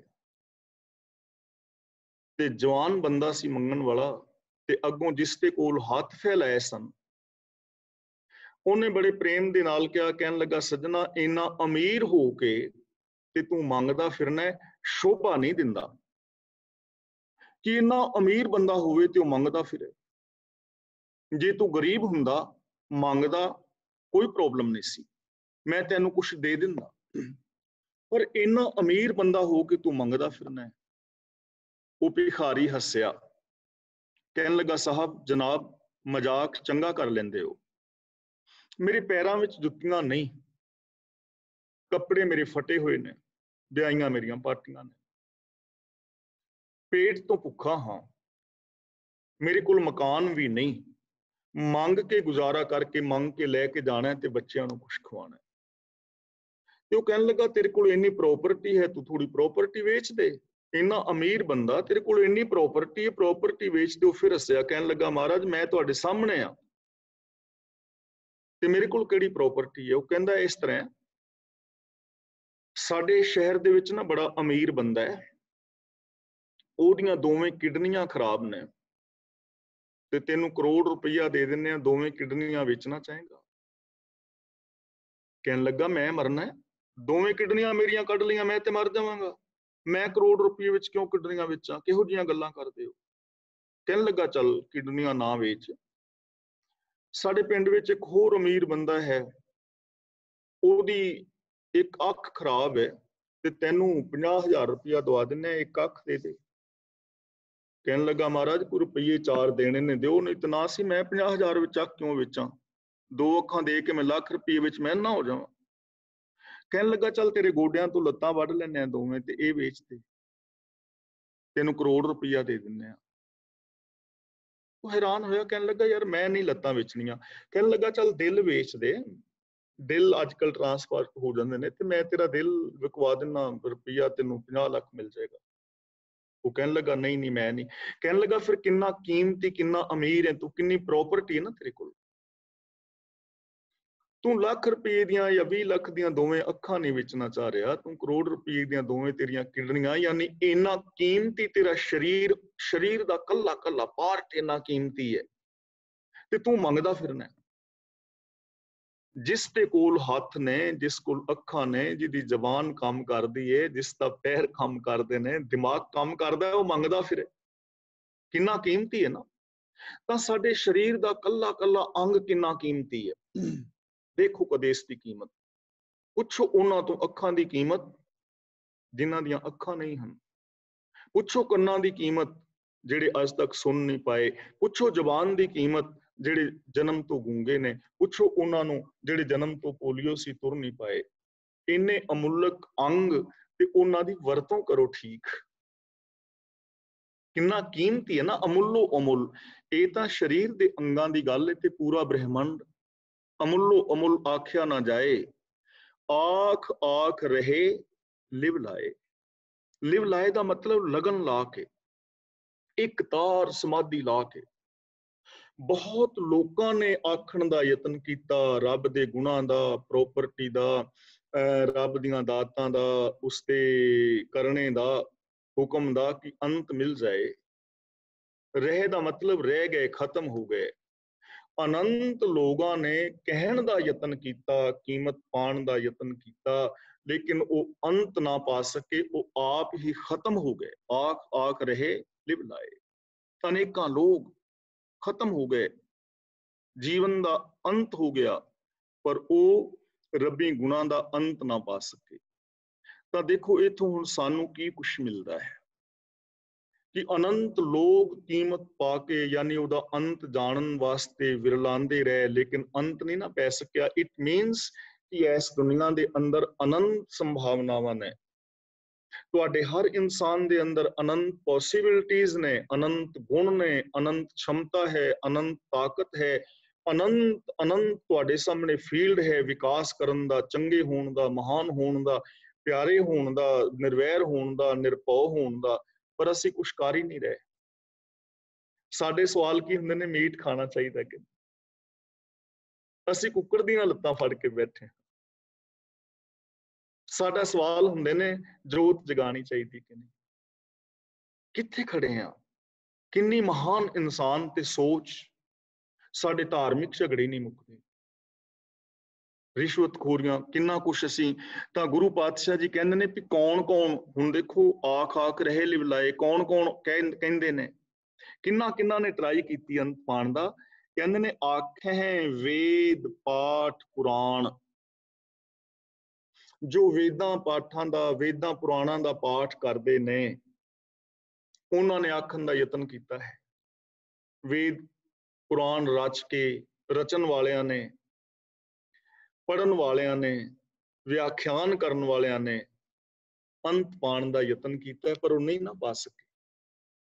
ਹੁਣ ਤੱਕ ਕਿਤਨਾ ਧਾਰਮਿਕ ਲਿਟਰੇਚਰ ਲਿਖਿਆ ਗਿਆ ਹੈ, ਵੇਦਾਂ ਪੁਰਾਣਾਂ ਦੇ, ਕੁਰਾਨ ਅੰਜੀਲ ਦੇ, ਬਾਈਬਲ ਦੇ, ਤੋਰੇਤ ਦੇ, ਸ੍ਰੀ ਗੁਰੂ ਗ੍ਰੰਥ ਸਾਹਿਬ ਜੀ ਦੇ ਕਿੰਨੇ ਟੀਕੇ ਹੁਣ ਤੱਕ ਹੋਏ ਨੇ, लेकिन की एंड हो गया। कितने आर्टिकल हर रोज धर्म के नाम के उत्ते नवे तो नवे आ रहे हैं, साइंस ਦੀਆਂ खोजां हो रही ने कि अंत पै गया नहीं पिया। ਤਾਂ ਇਹ ਅੰਤ नहीं पा सके। आखें पढ़े करें वख्यान, ਜਿਹੜੇ पढ़े लिखे लोग ने ਉਹ ਆਪ ਵੀ ਆਖਦੇ ਨੇ ਔਰ ਵਿਆਖਿਆਨ ਕਰਕੇ ਦੂਜਿਆਂ ਨੂੰ ਵੀ ਸੁਣਾਉਂਦੇ ਨੇ। ਤਾਂ ਪੜਨ ਔਰ ਸੁਣਨ ਦੇ ਨਾਲ ਵੀ ਇਸ ਕੁਦਰਤ ਦਾ ਅੰਤ ਨਹੀਂ ਪਿਆ, ਨਾ ਹੀ ਪੈ ਸਕੇਗਾ। ਇਹ ਨਾਲ ਦੇ ਨਾਲ ਨਾ ਇਹ ਚੀਜ਼ਾਂ ਨੂੰ ਦਿਮਾਗ ਵਿੱਚ ਸਾਂ ਬਿਠਾਈ ਜਾਣਾ ਹੈ ਕਿ ਉਸ ਕੁਦਰਤ ਦਾ ਹਿੱਸਾ ਅਸੀਂ ਵੀ ਹਾਂ, ਅਸੀਂ ਵੀ ਉਸ ਰੱਬ ਦਾ ਹਿੱਸਾ ਹਾਂ। ਕਹੋ ਕਬੀਰ ਏ ਰਾਮ ਕੀ ਅੰਸ, ਮਨ ਤੂੰ ਜੋਤ ਸਰੂਪ ਹੈ। ਇਹਦਾ ਮਤਲਬ ਸਾਡੇ ਅੰਦਰ ਵੀ ਅਨੰਤ ਸੰਭਾਵਨਾਵਾਂ ਨੇ। ਅਸੀਂ ਬਹੁਤ ਵੱਡਾ ਵਿਕਾਸ ਕਰ ਸਕਦੇ ਹਾਂ ਆਪਣੀ ਜ਼ਿੰਦਗੀ ਵਿੱਚ, ਬਹੁਤ ਕੁਝ ਹਾਸਲ ਕਰ ਸਕਦੇ ਹਾਂ। ਜੇ ਹੁਣ ਤੱਕ ਜ਼ਿੰਦਗੀ ਬੀਤ ਗਈ ਹੈ ਤੇ ਲੋਕ ਕਹਿੰਦੇ ਨੇ ਜੋ ਪਿੱਛੇ ਬੀਤ ਗਿਆ ਘੱਟਾ ਪਾਓ, ਉਹਦੇ ਤੇ ਅੱਜ ਤੋਂ ਜ਼ਿੰਦਗੀ ਸ਼ੁਰੂ ਕਰੋ, ਅੱਜ ਤੋਂ ਨਵਾਂ ਸੋਚਣਾ ਸ਼ੁਰੂ ਕਰੋ। ਕੋਈ ਉਮਰ ਦਾ ਪ੍ਰਤੀਬੰਧ ਨਹੀਂ ਹੈ, ਕੋਈ ਉਮਰ ਸਾਡੇ ਵਿਕਾਸ ਦੇ ਅੰਦਰ ਸਪੀਡ ਬ੍ਰੇਕਰ ਨਹੀਂ ਬਣਦੀ। ਕਦੇ ਵੀ ਕਿਸੇ ਵੀ ਉਮਰ ਦੇ ਵਿੱਚ ਚੰਗਾ ਸੋਚਿਆ ਜਾ ਸਕਦਾ ਹੈ, ਕਿਸੇ ਵੀ ਉਮਰ ਦੇ ਵਿੱਚ ਸੁਭਾਅ ਬਦਲਿਆ ਜਾ ਸਕਦਾ ਹੈ, ਕਿਸੇ ਵੀ ਉਮਰ ਦੇ ਅੰਦਰ ਗੁਣ ਕੀਤੇ ਜਾ ਸਕਦੇ ਨੇ। ਔਰ ਅਸੀਂ ਜਿਸ ਵੀ ਉਮਰ ਵਿੱਚ ਹਾਂ, ਜਿੰਨਾ ਵੀ ਕਰ ਸਕਦੇ ਹਾਂ ਅਸੀਂ ਕਰ ਸਕਦੇ ਹਾਂ, ਬਹੁਤ ਕੁਝ ਹੋ ਸਕਦਾ ਹੈ। ਅਗਲਾ ਬਚਨ ਕਰਦੇ ਨੇ, ਆਖੇ ਬ੍ਰਹਮੇ ਆਖੇ ਇੰਦ। ਹੁਣ ਬ੍ਰਹਮਾ ਨੂੰ ਔਰ ਇੰਦਰ ਨੂੰ ਲੋਕਾਂ ਨੇ ਦੇਵਤਾ ਮੰਨਿਆ ਹੈ। ਲੋਕ ਮੰਨਦੇ ਨੇ ਕਿ ਬ੍ਰਹਮਾ ਨੇ 4 ਵੇਦ ਉਚਾਰੇ, ਜਿਵੇਂ ਵੀ ਹੈ। ਇੰਦਰ ਨੂੰ ਲੋਕ ਮੰਨਦੇ ਨੇ, ਉਦੋਂ ਵੀ ਮੰਨ ਰਹੇ ਸਨ, ਅੱਜ ਵੀ ਬਹੁਤ ਸਾਰੇ ਲੋਕ ਮੰਨ ਰਹੇ ਨੇ। ਹੁਣ ਇਹ ਨਹੀਂ ਕਿ ਉਹ ਹੋਏ ਨੇ ਜਾਂ ਨਹੀਂ ਹੋਏ, ਇੱਥੇ ਇਸ ਚੀਜ਼ ਦਾ ਝਗੜਾ ਨਹੀਂ ਹੈ। ਗੱਲ ਸਿਰਫ ਉਹਨਾਂ ਨਾਮਾਂ ਨੂੰ ਗੁਰੂ ਜੀ ਨੇ ਉਸੇ ਤਰ੍ਹਾਂ ਹੀ ਵਰਤਿਆ ਹੈ ਜਿਵੇਂ ਲੋਕਾਂ ਦੀ ਮਨੌਤ ਹੈ। ਤੇ ਗੁਰੂ ਜੀ ਕਹਿ ਰਹੇ ਨੇ, ਪਿਆਰਿਓ, ਜਿਨ੍ਹਾਂ ਨੂੰ ਤੁਸੀਂ ਮਹਾਨ ਮੰਨਦੇ ਹੋ, ਇੱਕ ਨਹੀਂ ਅਨੇਕਾਂ ਬ੍ਰਹਮੇ ਅਨੇਕਾਂ ਇੰਦਰ ਆਖ ਰਹੇ ਨੇ, ਆਖ ਕੇ ਰਹਿ ਗਏ ਨੇ, ਥੱਕ ਗਏ ਨੇ, ਹਾਰ ਗਏ ਨੇ, ਜੀਵਨ ਖਤਮ ਹੋ ਗਿਆ ਹੈ, ਪਰ ਉਹਦਾ ਅੰਤ ਨਹੀਂ ਪਿਆ ਔਰ ਨਾ ਹੀ ਉਸਦਾ ਅੰਤ ਪੈ ਸਕੇਗਾ। ਆਖੇ ਗੋਪੀ ਤੈ ਗੋਵਿੰਦ। ਗੋਪੀ ਦਾ ਮਤਲਬ ਗੋਪੀਆਂ, ਗੋਵਿੰਦ ਦਾ ਮਤਲਬ ਕ੍ਰਿਸ਼ਨ। ਇੱਥੇ ਗੋਪੀਆਂ ਵੀ ਗਾ ਰਹੀਆਂ ਨੇ ਔਰ ਕ੍ਰਿਸ਼ਨ ਵੀ ਕਹਿ ਰਿਹਾ ਹੈ, ਪਰ ਉਹਦਾ ਅੰਤ ਨਹੀਂ ਪਾ ਸਕੇ। ਕਈ ਵਿਦਵਾਨਾਂ ਨੇ ਇਸ ਦਾ ਅਰਥ ਕੀਤਾ ਹੈ ਕਿ ਗੋਪੀ ਔਰ ਗੋਵਿੰਦ ਯਾਨੀ ਕ੍ਰਿਸ਼ਨ ਦੀਆਂ ਜੋ ਰਾਸ ਲੀਲਾਵਾਂ ਕਹਿਣ ਵਾਲੇ ਨੇ ਉਹ ਕਹਿ ਰਹੇ ਨੇ, ਲੇਕਿਨ ਉਹਦਾ ਅੰਤ ਨਹੀਂ ਹੈ।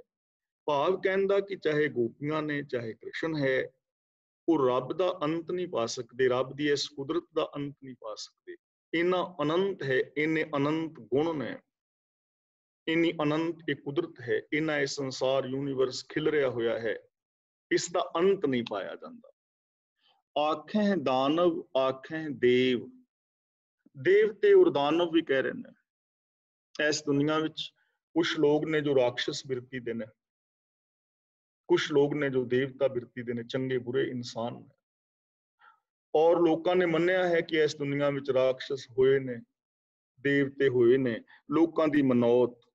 ਤਾਂ ਗੁਰੂ ਪਾਤਸ਼ਾਹ ਜੀ ਕਹਿੰਦੇ ਨੇ, ਚਾਹੇ ਦਾਨਵ ਨੇ ਚਾਹੇ ਦੇਵ ਨੇ, ਉਹ ਕਹਿ ਰਹੇ ਨੇ, ਉਹਨਾਂ ਨੇ ਯਤਨ ਕੀਤਾ ਹੈ, ਲੇਕਿਨ ਰੱਬ ਦਾ ਅੰਤ ਤਾਂ ਨਹੀਂ ਨਾ ਪਾ ਸਕੇ, ਨਾ ਹੀ ਕੁਦਰਤ ਦਾ ਅੰਤ ਪਾ ਸਕਦਾ ਹੈ। ਕਿਹੜਾ ਦੇਵਤਾ ਹੈ ਜਿਹੜਾ ਇਸ ਕੁਦਰਤ ਦਾ ਅੰਤ ਪਾ ਲਵੇਗਾ? ਆਖੇ ਕੀਤੇ ਆਖੇ ਬਰਮੇ ਆਖੇ ਇੰਦ, ਆਖੇ ਗੋਪੀ ਤੈ ਗੋਵਿੰਦ, ਆਖੇ ਈਸਰ ਆਖੇ ਸਿੱਧ। ਸੌਰੀ ਮੈਂ ਇੱਕ ਲਾਈਨ ਛੱਡ ਗਿਆ। ਆਖੇ ਈਸਰ ਆਖੇ ਸਿੱਧ।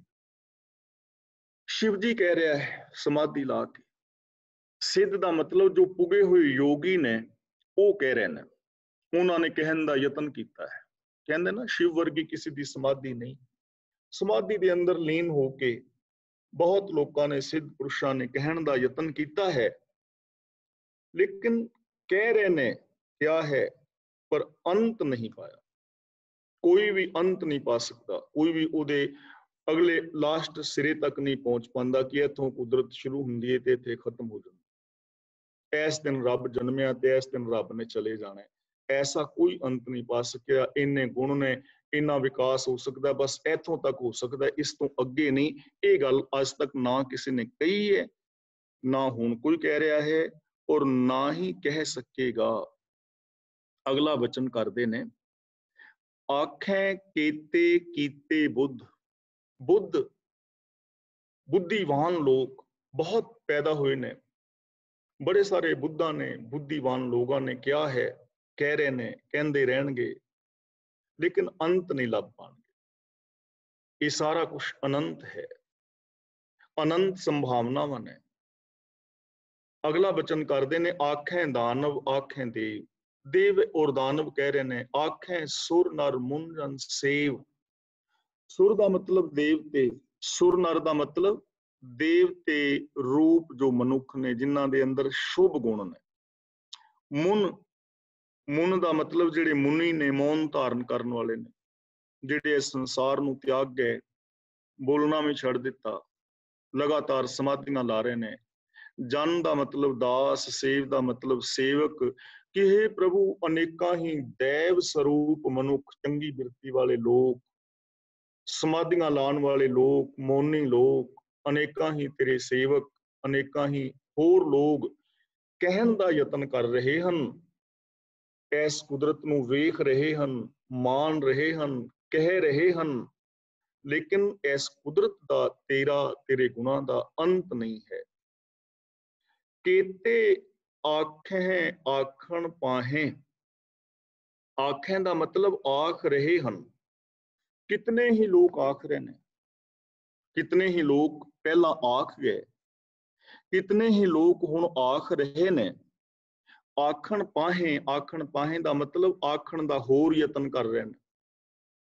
कई लोग कह गए, कई लोग कह रहे हैं, ते कई लोग होर कहण का यतन कर रहे हैं, गुण गाण का यतन कर रहे हैं, पर ये सारे मिलके भी कह नहीं पाए, अंत नहीं पा सके। ਇਹਦਾ मतलब ये नहीं कि गुण नहीं गाए जा सके, गुणों ਨੂੰ नहीं अपनाया जा सकता, गल ये नहीं है। गल ये है कि गुण गाए जा सकते ने, गुणों की गल कीती जा सकती है, पर रब्बी गुणों का अंत नहीं पाया जा, रब की कायनात का अंत नहीं पाया जा सकता। ਇਹਦਾ मतलब सानू इथों की सिक्ख्या मिलती है कि साडे अंदर अनंत विकास की संभावना है, अनंत विकास ਦੀਆਂ पॉसिबिलिटीज ने। ਅਸੀਂ ਸਾਰੇ ਲੋਕ ਬਹੁਤ ਮਹਾਨ, ਉੱਚੀ ਸੁੱਚੀ ਸੋਚ ਵਾਲੇ ਹੋ ਸਕਦੇ ਹਾਂ, ਅਸੀਂ ਚੰਗੇ ਇਨਸਾਨ ਬਣ ਸਕਦੇ ਹਾਂ, ਅਸੀਂ ਇਸ ਦੁਨੀਆ ਨੂੰ ਸਵਰਗ ਬਣਾ ਸਕਦੇ ਹਾਂ। ਔਰ ਜਿੰਨੇ ਵੀ ਸਾਇੰਸ ਦੀ ਦੁਨੀਆ ਵਿੱਚ ਲੋਕ ਨੇ, ਹੋਰ ਅਨੰਤ ਖੋਜਾਂ ਕਰ ਸਕਦੇ ਹਨ।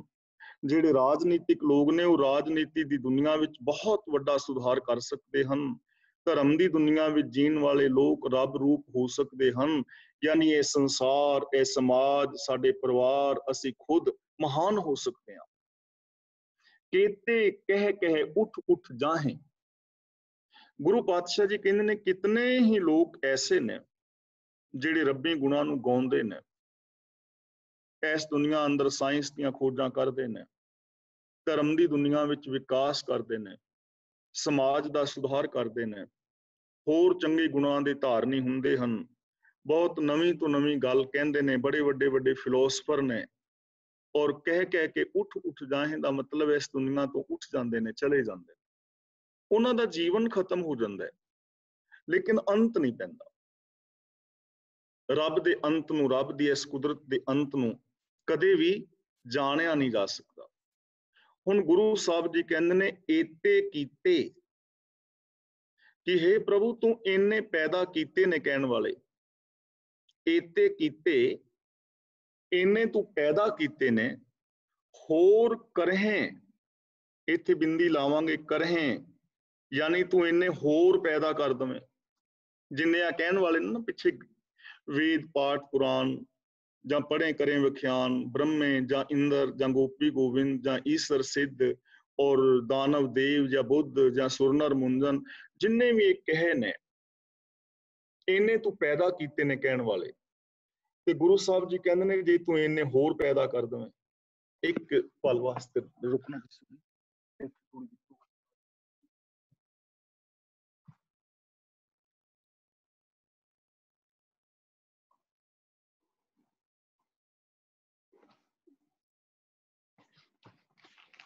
इत्ते कीते होर करें, कि इन्ने लोग कहण वाले पैदा कीते ने, ਤੇ ਜੇ ਤੂੰ ਇਹਨੇ ਹੋਰ ਕਰ ਦਵੇਂ, ਹੋਰ ਪੈਦਾ ਕਰ ਦਵੇਂ, ਤਾਂ ਆਖ ਨਾ ਸਕੇ ਕਈ ਕੇ ਇਹਨਾਂ ਦੇ ਵਿੱਚੋਂ ਕੋਈ ਵੀ ਤੇਰੇ ਅੰਤ ਨੂੰ ਨਹੀਂ ਪਾ ਸਕੇਗਾ।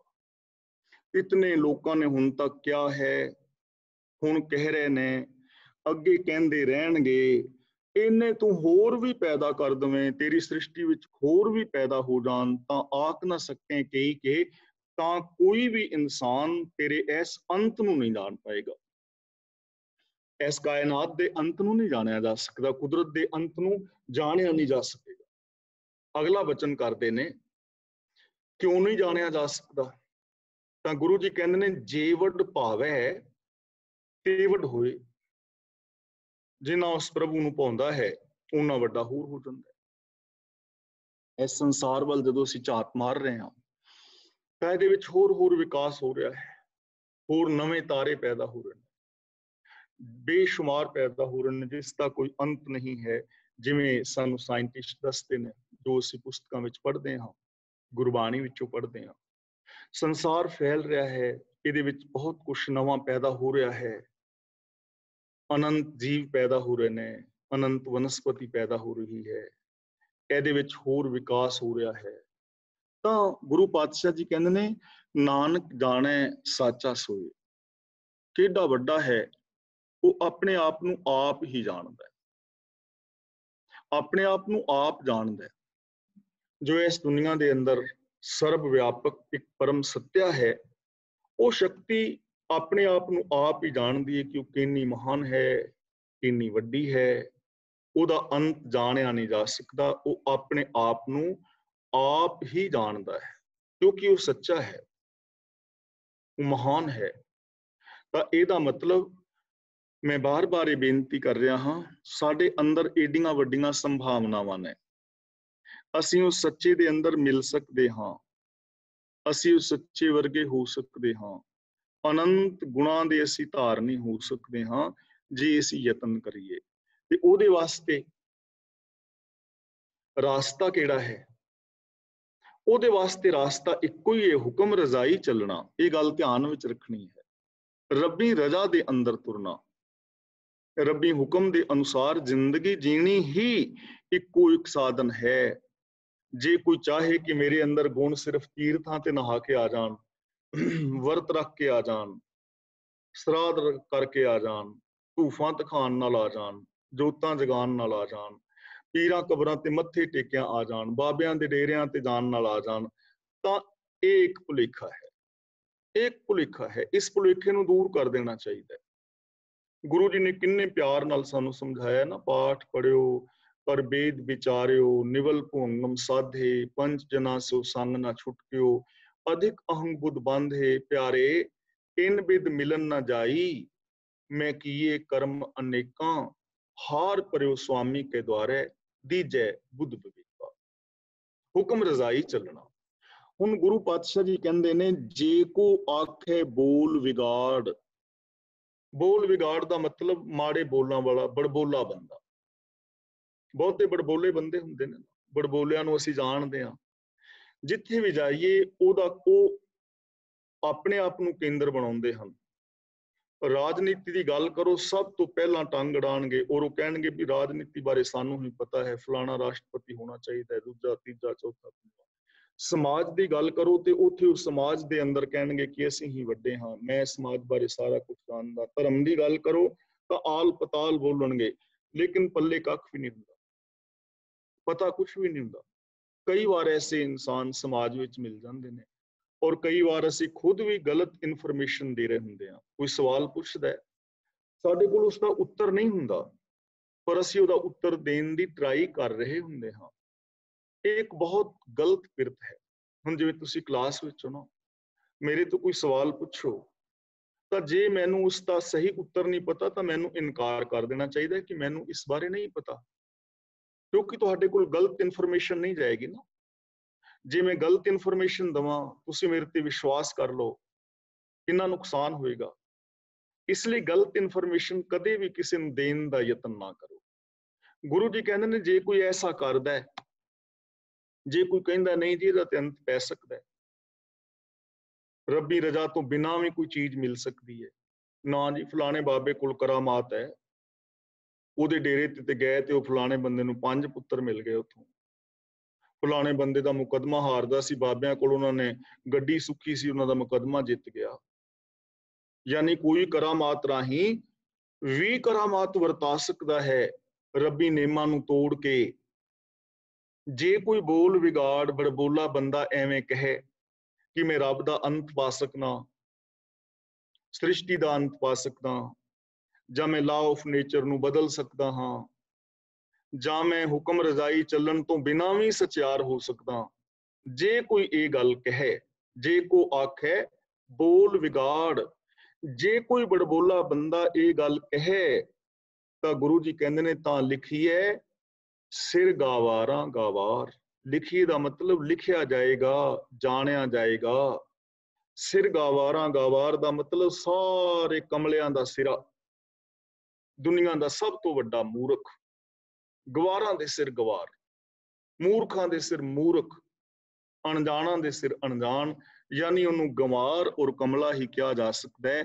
ਜੇ ਕੋਈ ਇਹ ਗੱਲ ਕਹਿੰਦਾ ਹੈ ਕਿ ਰੱਬੀ ਰਜ਼ਾ ਤੋਂ ਬਾਹਰ ਵੀ ਕੁਝ ਹੋ ਸਕਦਾ ਹੈ, ਰੱਬ ਦੀ ਰਜ਼ਾ ਦਾ ਅੰਤ ਪਾਇਆ ਜਾ ਸਕਦਾ ਹੈ, ਰੱਬ ਦੇ ਕਰਨਿਆਂ ਦਾ ਅੰਤ ਪਾਇਆ ਜਾ ਸਕਦਾ ਹੈ, ਔਰ ਰੱਬੀ ਰਜ਼ਾ ਤੋਂ ਬਾਹਰ ਵੀ ਕੁਝ ਕੀਤਾ ਜਾ ਸਕਦਾ ਹੈ, ਕੋਈ ਬੰਦਾ ਵੀ ਵਾਰਸ ਰਾਤ ਦੇ ਨਾਲ ਇਸ ਸਿਸਟਮ ਨੂੰ ਬਦਲ ਸਕਦਾ ਹੈ, ਤਾਂ ਗੁਰੂ ਪਾਤਸ਼ਾਹ ਜੀ ਕਹਿੰਦੇ ਨੇ ਉਹਨੂੰ ਜਾਣਿਆ ਜਾਣਾ ਚਾਹੀਦਾ। ਗਵਾਰਾਂ ਸਿਰ ਗਵਾਰ, ਇਹ ਦੁਨੀਆ ਦਾ ਸਭ ਤੋਂ ਗਵਾਰ ਬੰਦਾ ਹੈ, ਇਹਨੂੰ ਕੁਝ ਪਤਾ ਨਹੀਂ। ਤਾਂ ਗੁਰੂ ਪਾਤਸ਼ਾਹ ਜੀ ਰਹਿਮਤ ਕਰਨ। ਦੇਖੋ ਸਾਡੇ ਕੋਲ ਕਿਹੜੀਆਂ ਵੱਡੀਆਂ ਸੰਭਾਵਨਾਵਾਂ ਨੇ, ਅਸੀਂ ਸਚਿਆਰ ਬਣਨ ਦਾ ਯਤਨ ਕਰੀਏ, ਅਸੀਂ ਰੱਬੀ ਕੁਦਰਤ ਦੀ ਅਨੰਤਤਾ ਨੂੰ, ਰੱਬ ਦੇ ਗੁਣਾਂ ਦੀ ਅਨੰਤਤਾ ਨੂੰ, ਰੱਬ ਦੀਆਂ ਦਾਤਾਂ ਦੀ ਅਨੰਤਤਾ ਨੂੰ ਸਮਝੀਏ, ਔਰ ਜੋ ਅਨੰਤ ਹੈ ਉਹ ਸਾਡੇ ਅੰਦਰ ਬੈਠਾ ਹੈ, ਸਾਰਿਆਂ ਦੇ ਘਟ ਘਟ ਮੈਂ ਹਰਜੂ ਬਸੈ। ਤੇ ਉਹ ਜੋ ਸਾਡੇ ਅੰਦਰ ਸੰਭਾਵਨਾਵਾਂ ਨੇ, ਜੋ ਅਮੁੱਲ ਭੰਡਾਰ ਨੇ, ਉਹ ਸਾਡੇ ਅੰਦਰ ਭਰੇ ਪਏ ਨੇ, ਅਸੀਂ ਉਹਨਾਂ ਨੂੰ ਪ੍ਰਗਟ ਕਰੀਏ ਔਰ ਅਸੀਂ ਇਹੋ ਜਿਹੇ ਇਨਸਾਨ ਬਣ ਜਾਵੀਏ ਤੇ ਫਿਰ ਅਸੀਂ ਸਚਿਆਰ ਹੋ ਜਾਵਾਂ, ਰੱਬ ਦੇ ਅੰਦਰ ਸਮਾ ਜਾਵਾਂਗੇ।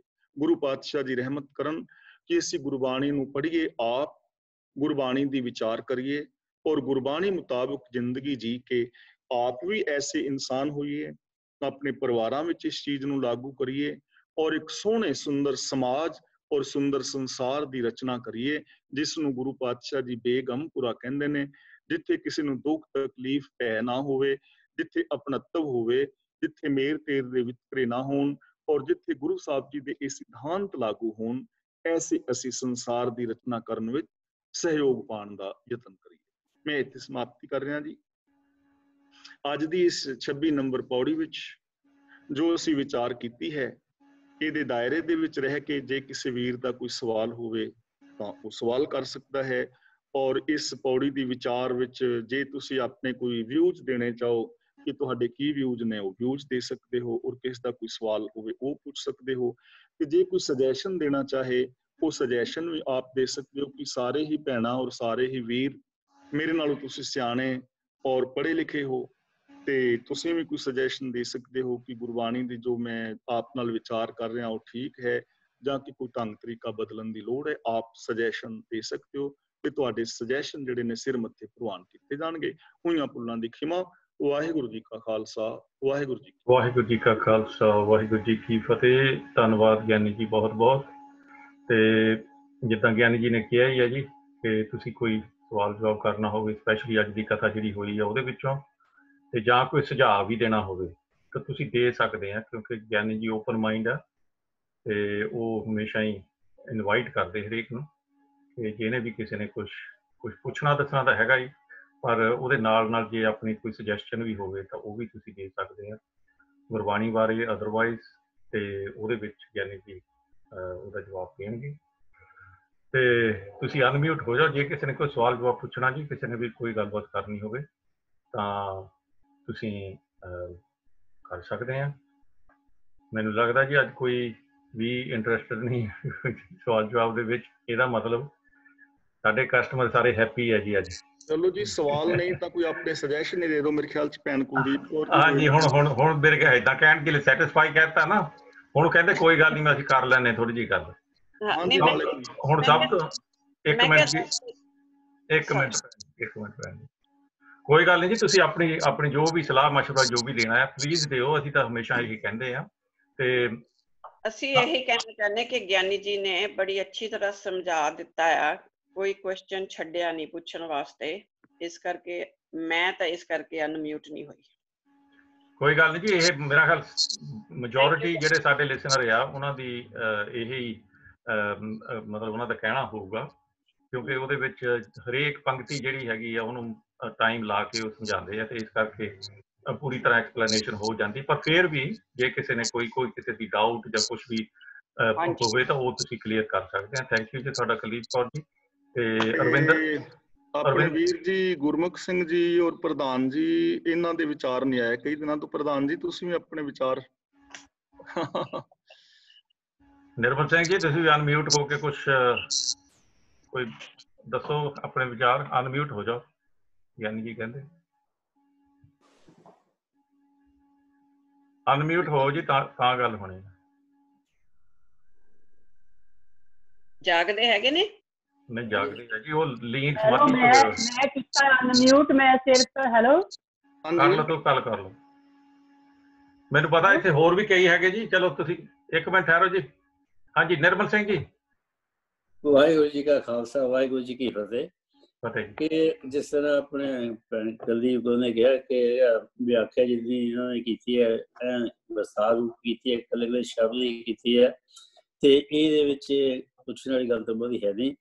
ਪਰ ਕਿਉਂਕਿ ਮੈਂ ਗਿਆਨੀ ਉਹਨਾਂ ਦਾ ਇਸ ਤਰ੍ਹਾਂ ਹੈਗਾ ਵੀ ਧੰਨਵਾਦ ਕਰਨਾ ਚਾਹੁੰਦਾ ਅੱਜ, ਕਿ ਬਹੁਤ ਹੈਗਾ ਵਿਆਖਿਆ ਰੂਪ ਇਹਨਾਂ ਦੇ ਸ਼ਬਦਾਂ ਦੀ ਤੇ ਖੁੱਲ੍ਹ ਕੇ ਵਿਚਾਰ ਕੀਤੀ ਹੈ, ਤੇ ਇਸੇ ਤਰ੍ਹਾਂ ਹੀ ਕਰਦੇ ਰਹਿਣ। ਬਹੁਤ ਸੋਹਣਾ ਲੱਗਾ ਕਿ ਇਹਨਾਂ ਨੇ ਸਾਰੀ ਹੈਗਾ ਪੌੜੀ ਦਾ ਕਿ ਕਿਵੇਂ ਹੈਗਾ ਜਿੰਨੇ ਵੀ ਦੇਵਤਿਆਂ ਦੇ ਉੱਤੇ ਇਹਨਾਂ ਦੇ ਸਾਰੂ ਦੱਸਿਆ, ਤੇ ਬਹੁਤ ਮੈਂ ਧੰਨਵਾਦੀ ਹਾਂ। ਬਸ ਇੰਨਾ ਹੀ ਮੈਂ ਕਹਿ ਸਕਦਾ।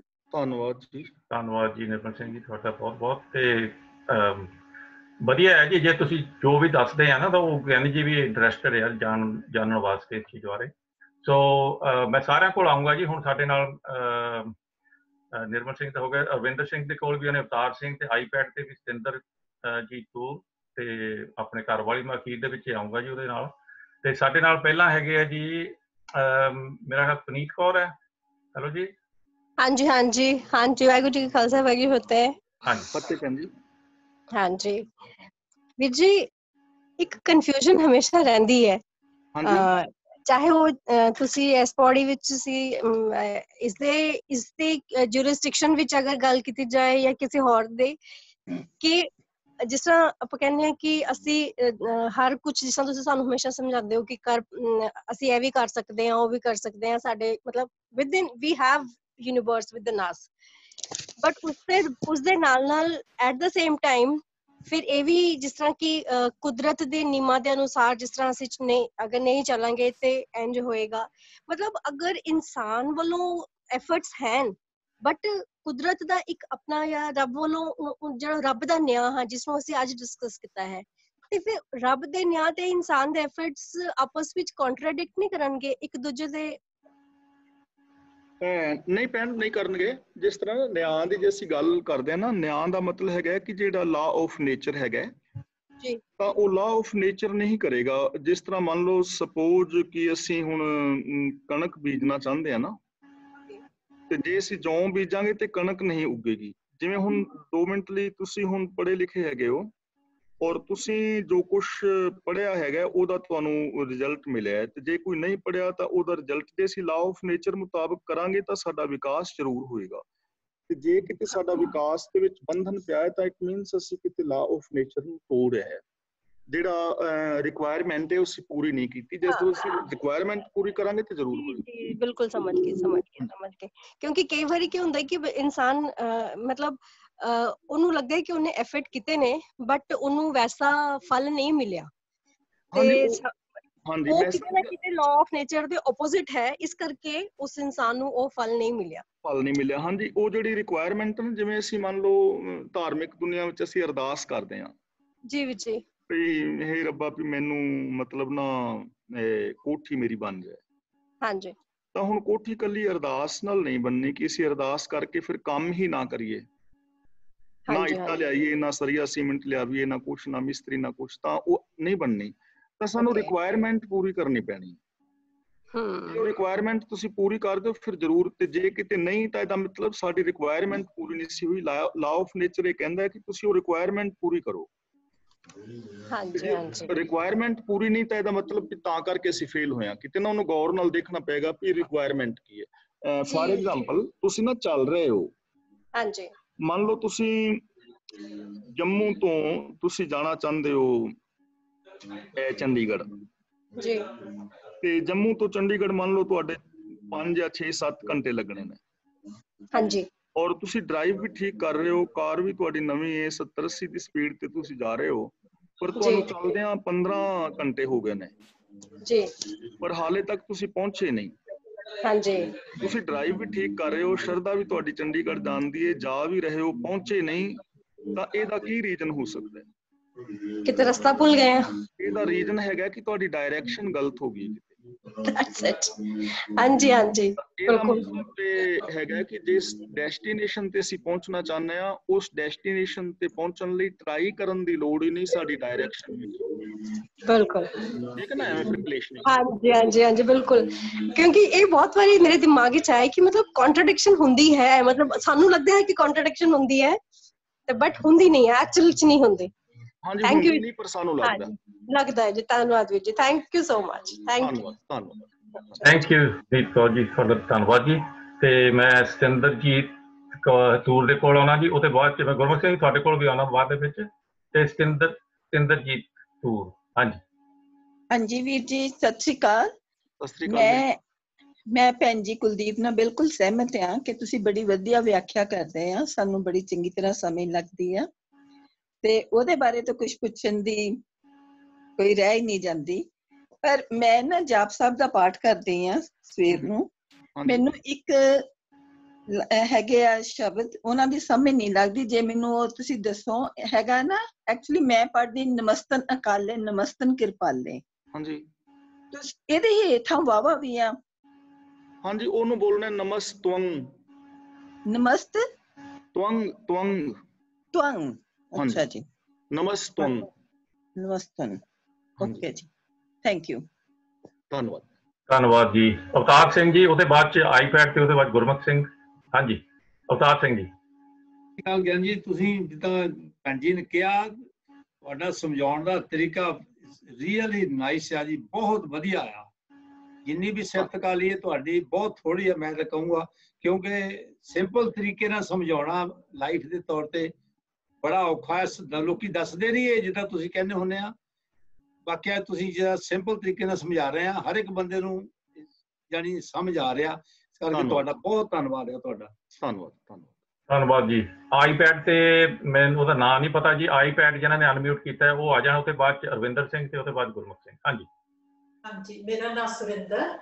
ਮੈਂ ਪੁੱਛਣਾ ਸੀ ਕਿ ਉਹਦੇ ਤੇ ਜਨਰਲ ਦੇ ਵਿੱਚ ਤੇ ਪਤਾ ਹੀ ਆ ਤੁਹਾਨੂੰ ਕਿ ਗੋਬਿੰਦ ਵਾਹਿਗੁਰੂ ਨੂੰ ਕਹਿ ਰਹੇ ਆ, ਪਰ ਪਹਿਲੀ ਜਦੋਂ ਸ਼ੁਰੂ ਕੀਤਾ ਜਪਜੀ ਸਾਹਿਬ ਤੇ ਉਦੋਂ ਗੋਬਿੰਦ ਨਾਂ ਆਇਆ ਸੀ। ਅੱਜ ਵੀ ਮਤਲਬ ਜਿੱਦਾਂ ਤੁਸੀਂ ਦੱਸਿਆ ਸੀ ਕਿ ਰਹੀਮ ਰਮਿਆ ਹੋਇਆ, ਗੋਪਾਲ ਪਾਲਣ ਵਾਲਾ, ਤੁਸੀਂ ਗੋਬਿੰਦ ਬਾਰੇ ਵੀ ਕਿਹਾ ਸੀ, ਉਹਦਾ ਕੀ ਮੀਨਿੰਗ ਹੋਏਗਾ ਵਿੱਚ? ਮੈਨੂੰ ਨਾ ਥੋੜੀ ਆਵਾਜ਼ ਕਰਕੇ ਸਮਝ ਨਹੀਂ ਆਈ ਕੋਈ ਤੁਹਾਡੇ ਇਸ ਕੁਐਸਚਨ ਦੀ ਭੈਣ।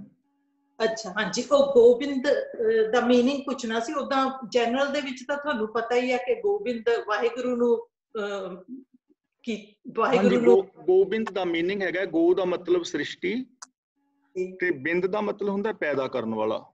ਓਕੇ, ਹਾਂਜੀ। ਗੋਬਿੰਦ ਦਾ ਮੀਨਿੰਗ ਹੈਗਾ ਸ੍ਰਿਸ਼ਟੀ ਨੂੰ ਪੈਦਾ ਕਰਨ ਵਾਲਾ। ਹਾਂਜੀ, ਓਕੇ, ਸ੍ਰਿਸ਼ਟੀ ਬਿੰਦ ਪੈਦਾ ਕਰਨ। ਹਾਂਜੀ, ਠੀਕ ਹੈ ਜੀ, ਥੈਂਕ ਯੂ ਜੀ ਤੁਹਾਡਾ ਬਹੁਤ ਬਹੁਤ। ਤੇ ਅਰਵਿੰਦਰ ਸਿੰਘ ਨੈਂਦਰਾ। ਸਤਿ ਸ਼੍ਰੀ ਅਕਾਲ ਜੀ। ਜਿੱਦਾਂ ਸਾਰਿਆਂ ਨੇ ਵੈਸੇ ਕਿਹਾ ਹੀ ਆ ਕਿ ਤੁਸੀਂ ਬਹੁਤ ਚੰਗਾ ਐਕਸਪਲੇਨ ਕਰਦੇ ਆ, ਬਿਲਕੁਲ ਠੀਕ ਹੈ। ਨਹੀਂ ਤਾਂ ਪਹਿਲੋਂ ਅਸੀਂ ਇਹੋ ਹੀ ਜਿੰਨੇ ਵੀ ਸੋਚਦੇ ਰਹੇ ਕਿ ਅੱਖਰੀ ਸ਼ਬਦਾਂ ਦੇ ਨਾਲ ਉਹਦੀ ਟਰਾਂਸਲੇਸ਼ਨ ਕਰਨੀ ਚਾਲੂ ਕਰਦੇ ਆ ਕਿ ਇਹਦਾ ਮੀਨਿੰਗ ਇਹ ਆ, ਇਹਦਾ ਮੀਨਿੰਗ ਇਹ ਹੈ, ਤੇ ਉਹ ਕੰਮ ਨਹੀਂ ਕੀਤਾ ਉਸ ਜਿਹੜਾ ਸੀਗਾ ਕਿ ਅੱਖਰੀ ਸ਼ਬਦ ਨਾਲ ਤੁਸੀਂ ਕਰੀ ਜਾਓ। ਤੇ ਦੂਸਰਾ ਮੈਂ ਥੋੜਾ, ਹੁਣ ਤੁਸੀਂ ਹੈਗੇ ਇੱਥੇ, ਮੈਂ ਪੁੱਛ ਲਾਂ ਮਹਾਨ ਕੋਸ਼ ਦਾ ਜਦੋਂ ਕੋਈ ਵਰਡ ਲੱਭਣਾ ਹੁੰਦਾ ਉੱਤੇ, ਹਾਂਜੀ, ਕਿੰਨਾ ਸੌਖਾ ਤਰੀਕਾ ਮੇਰੇ ਪਾਸ ਹੈ ਇੱਥੇ, ਵੈਸੇ ਹੁਣ ਫੋਨ ਤੇ ਹੈ ਉਹ, ਤੇ ਤੁਹਾਡੇ ਕੋਲ ਆਪਣਾ ਗੁਰਬਾਣੀ ਹੈਗਾ, ਗੁਰਬਾਣੀ ਐਕਸਪਲੋਰਰ। ਨਹੀਂ ਉਹਦਾ ਮੇਰੇ ਕੋਲ ਹੈਗਾ ਜਿਹੜਾ ਨਹੀਂ ਮਹਾਨ ਕੋਸ਼ ਹੈਗਾ ਹੀ ਆ, ਇਹ ਮੇਰੇ ਲੋਡ ਕੀਤਾ। ਇਹ ਦੇਖੋ ਨਾ ਤੁਸੀਂ, ਇੱਕ ਨਾ ਗੁਰਬਾਣੀ ਐਕਸਪਲੋਰਰ ਹੈਗਾ। ਅੱਛਾ ਜੀ, ਇਸ ਤਰ੍ਹਾਂ ਨਾ ਤੁਹਾਨੂੰ। ਹਾਂਜੀ ਹਾਂਜੀ, ਇਹ ਤੇ ਆਪਾਂ ਕਲਿੱਕ ਕਰਤਾ ਗੁਰਬਾਣੀ ਗੁਰਬਾਣੀ ਐਕਸਪਲੋਰਰ ਤੇ ਆਪਾਂ ਕਲਿੱਕ ਕੀਤਾ ਤੇ ਇਹ ਨਾ ਇਸ ਤਰ੍ਹਾਂ ਖੁੱਲ ਜਾਏਗਾ। ਅੱਛਾ ਜੀ, ਇਹਦੇ ਵਿੱਚ ਹੁਣ ਹੈਗਾ ਮਹਾਨ ਕੋਸ਼, ਇਹ ਨਾ ਗੁਰਬਾਣੀ ਕੋਸ਼। ਗੁਰਬਾਣੀ ਕੋਸ਼, ਅੱਛਾ ਇਹ ਸੱਜੇ ਪਾਸੇ ਗੁਰਬਾਣੀ ਕੋਸ਼ ਹੈ। ਇਹ ਗੁਰਬਾਣੀ ਕੋਸ਼ ਤੇ ਕਲਿੱਕ ਕਰ ਦਿਓ। ਅੱਛਾ ਜੀ, ਇਹਦੇ ਵਿੱਚ ਹੁਣ 3 ਕੋਸ਼ ਖੁੱਲ ਗਏ ਨੇ। ਅੱਛਾ ਹਾਂਜੀ, ਹਾਂ। ਇਹ ਹੈਗਾ ਪਹਿਲਾ ਮਹਾਨ ਕੋਸ਼, ਦੂਜਾ ਸ੍ਰੀ ਗੁਰੂ ਗ੍ਰੰਥ ਕੋਸ਼ ਬਾਈ ਗੁਰਚਰਨ ਸਿੰਘ, ਤੀਜਾ ਹੈਗਾ ਸ੍ਰੀ ਗੁਰੂ ਗ੍ਰੰਥ ਸਾਹਿਬ ਕੋਸ਼ ਬਾਈ ਭਾਈ ਵੀਰ ਸਿੰਘ। ਠੀਕ ਹੈ ਜੀ। ਹਾਂਜੀ, ਹੁਣ ਇਹਦੇ ਤੇ ਮਹਾਨ ਕੋਸ਼ ਤੇ ਕਲਿੱਕ ਕਰ ਦਿਓ।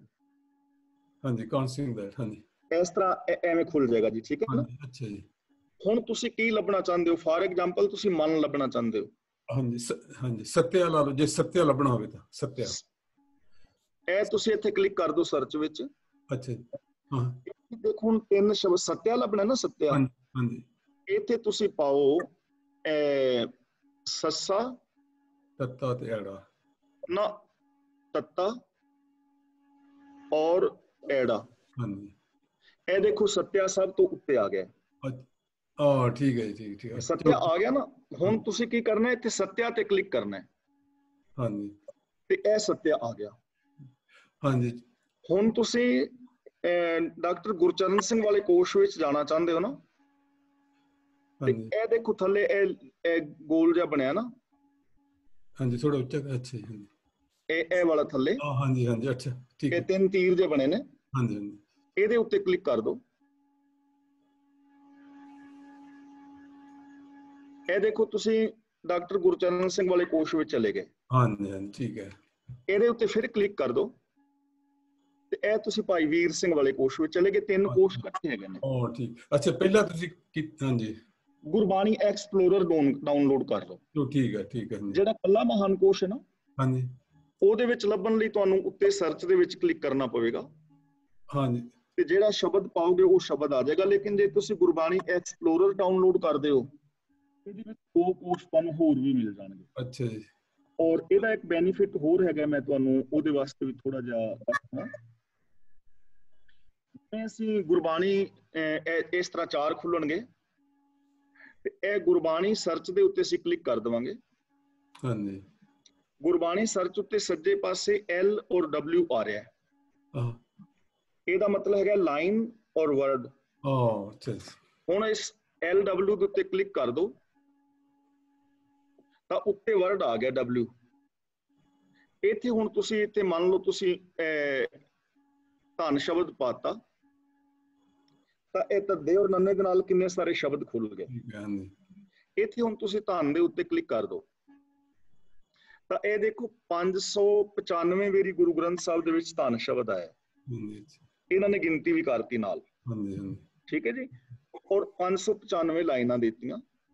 ਹੁਣ ਤੁਸੀਂ ਬੈਕ ਚਲੇ ਜਾਓ। ਇਹ ਦੇਖੋ ਧਨ ਸ਼ਬਦ ਸੀ ਬਿਨਾਂ ਔਂਕੜ ਤੋਂ। ਹੁਣ ਤੁਸੀਂ ਧਨ ਸ਼ਬਦ ਸਿਹਾਰੀ ਵਾਲੇ ਥੱਲੇ ਕਰਤਾ ਕਲਿੱਕ ਤਾਂ ਧਨ ਸ਼ਬਦ ਜਿਹੜਾ ਸਿਹਾਰੀ ਨਾਲ ਆਇਆ 63 ਵਾਰੀ ਆਇਆ ਔਰ 63 ਲਾਈਨਾਂ ਆ ਗਈਆਂ। ਹੁਣ ਇਹੀ ਸ਼ਬਦ ਜੇਕਰ ਤੁਸੀਂ ਔਂਕੜ ਵਾਲਾ ਲੱਭਣਾ ਚਾਹੁੰਦੇ ਹੋ ਨਾ ਤੇ ਇਹ ਧਨ ਸ਼ਬਦ ਔਂਕੜ ਵਾਲਾ 771 ਵਾਰੀ ਆਇਆ ਤੇ ਇਹ 771 ਲਾਈਨਾਂ ਆ ਗਈਆਂ। ਤੇ ਇਹ ਬਹੁਤ ਵਧੀਆ ਸੌਫਟਵੇਅਰ ਹੈਗਾ। ਆਪਣਾ ਐਪ ਹੈਗੀ ਹੈ ਈਸ਼ਰ ਮਾਈਕਰੋਮੀਡੀਆ। ਜੇਕਰ ਤੁਹਾਡੇ ਕੋਲ ਆਈਫੋਨ ਹੈ ਤਾਂ ਈਸ਼ਰ ਮਾਈਕਰੋਮੀਡੀਆ ਡਾਊਨਲੋਡ ਕਰ ਲਓ।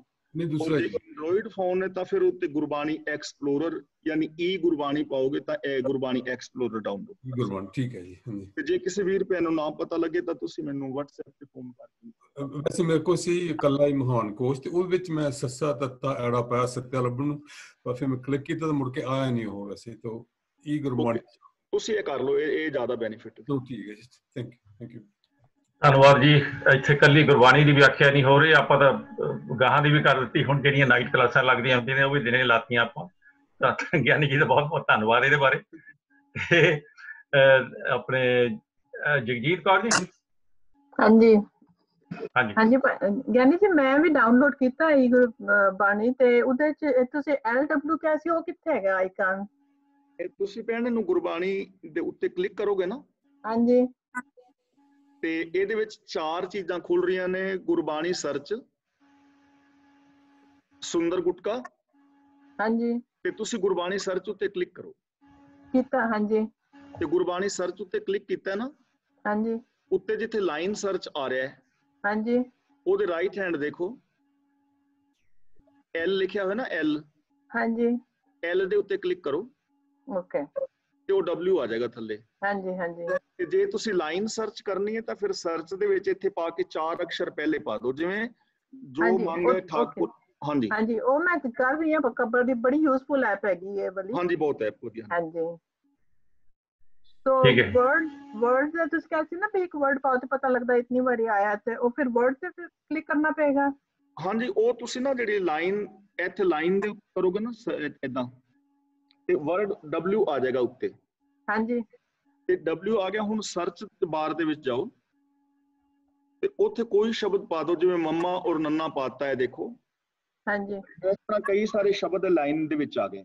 ਹਾਂਜੀ ਇਹਦੇ ਵਿੱਚੋਂ ਹੁਣ ਜਿਹੜਾ ਤੁਸੀਂ ਮਨ ਚਾਹੁੰਦੇ ਹੋ ਨਾ ਉਹ ਪਾ ਦਿਓ। ਜੇ ਤੁਸੀਂ ਮਨ ਲੱਭਣਾ ਜਿਹੜਾ ਪਹਿਲੇ ਨੰਬਰ ਤੇ ਹੈਗਾ, ਤੇ ਇਹ ਦੇਖੋ ਮਨ ਸ਼ਬਦ 5 ਵਾਰੀ ਆਇਆ, ਮਤਲਬ 1 ਸੈਕਿੰਡ ਦੇ ਵਿੱਚ ਸਾਰੀਆਂ ਲਾਈਨਾਂ ਔਰ ਖੋਜ ਕੇ ਪੜ੍ਹ ਸਕਦੇ। ਠੀਕ ਹੈ ਜੀ, ਜਗਜੀਤ ਕੌਰ ਜੀ, ਹਾਂਜੀ ਥੈਂਕ ਯੂ ਜੀ। ਸਾਡੇ ਨਾਲ ਹੋਰ ਵੀ ਨਿਰਮਲ ਸਿੰਘ, ਤੁਸੀਂ ਵੀ ਅਨਮਿਊਟ ਹੋਏ ਜੀ ਤੁਸੀਂ? ਨਹੀਂ ਨਹੀਂ ਨਹੀਂ, ਅੱਛਾ ਠੀਕ ਹੈ, ਤੁਹਾਡੇ ਪਹਿਲਾਂ ਸੀ। ਸ਼ਰਨਜੀਤ ਕੌਰ ਜੀ। ਹਾਂਜੀ ਮੈਂ ਕਹਿਣਾ ਸੀ, ਉਹ ਭਾਜੀ ਅਰਵਿੰਦਰ ਜੀ ਨੇ ਪੁੱਛਿਆ ਸੀ ਨਾ ਉਹਦਾ ਕਿੱਦਾਂ ਸਰਚ ਕਿੱਦਾਂ ਕਰਨਾ।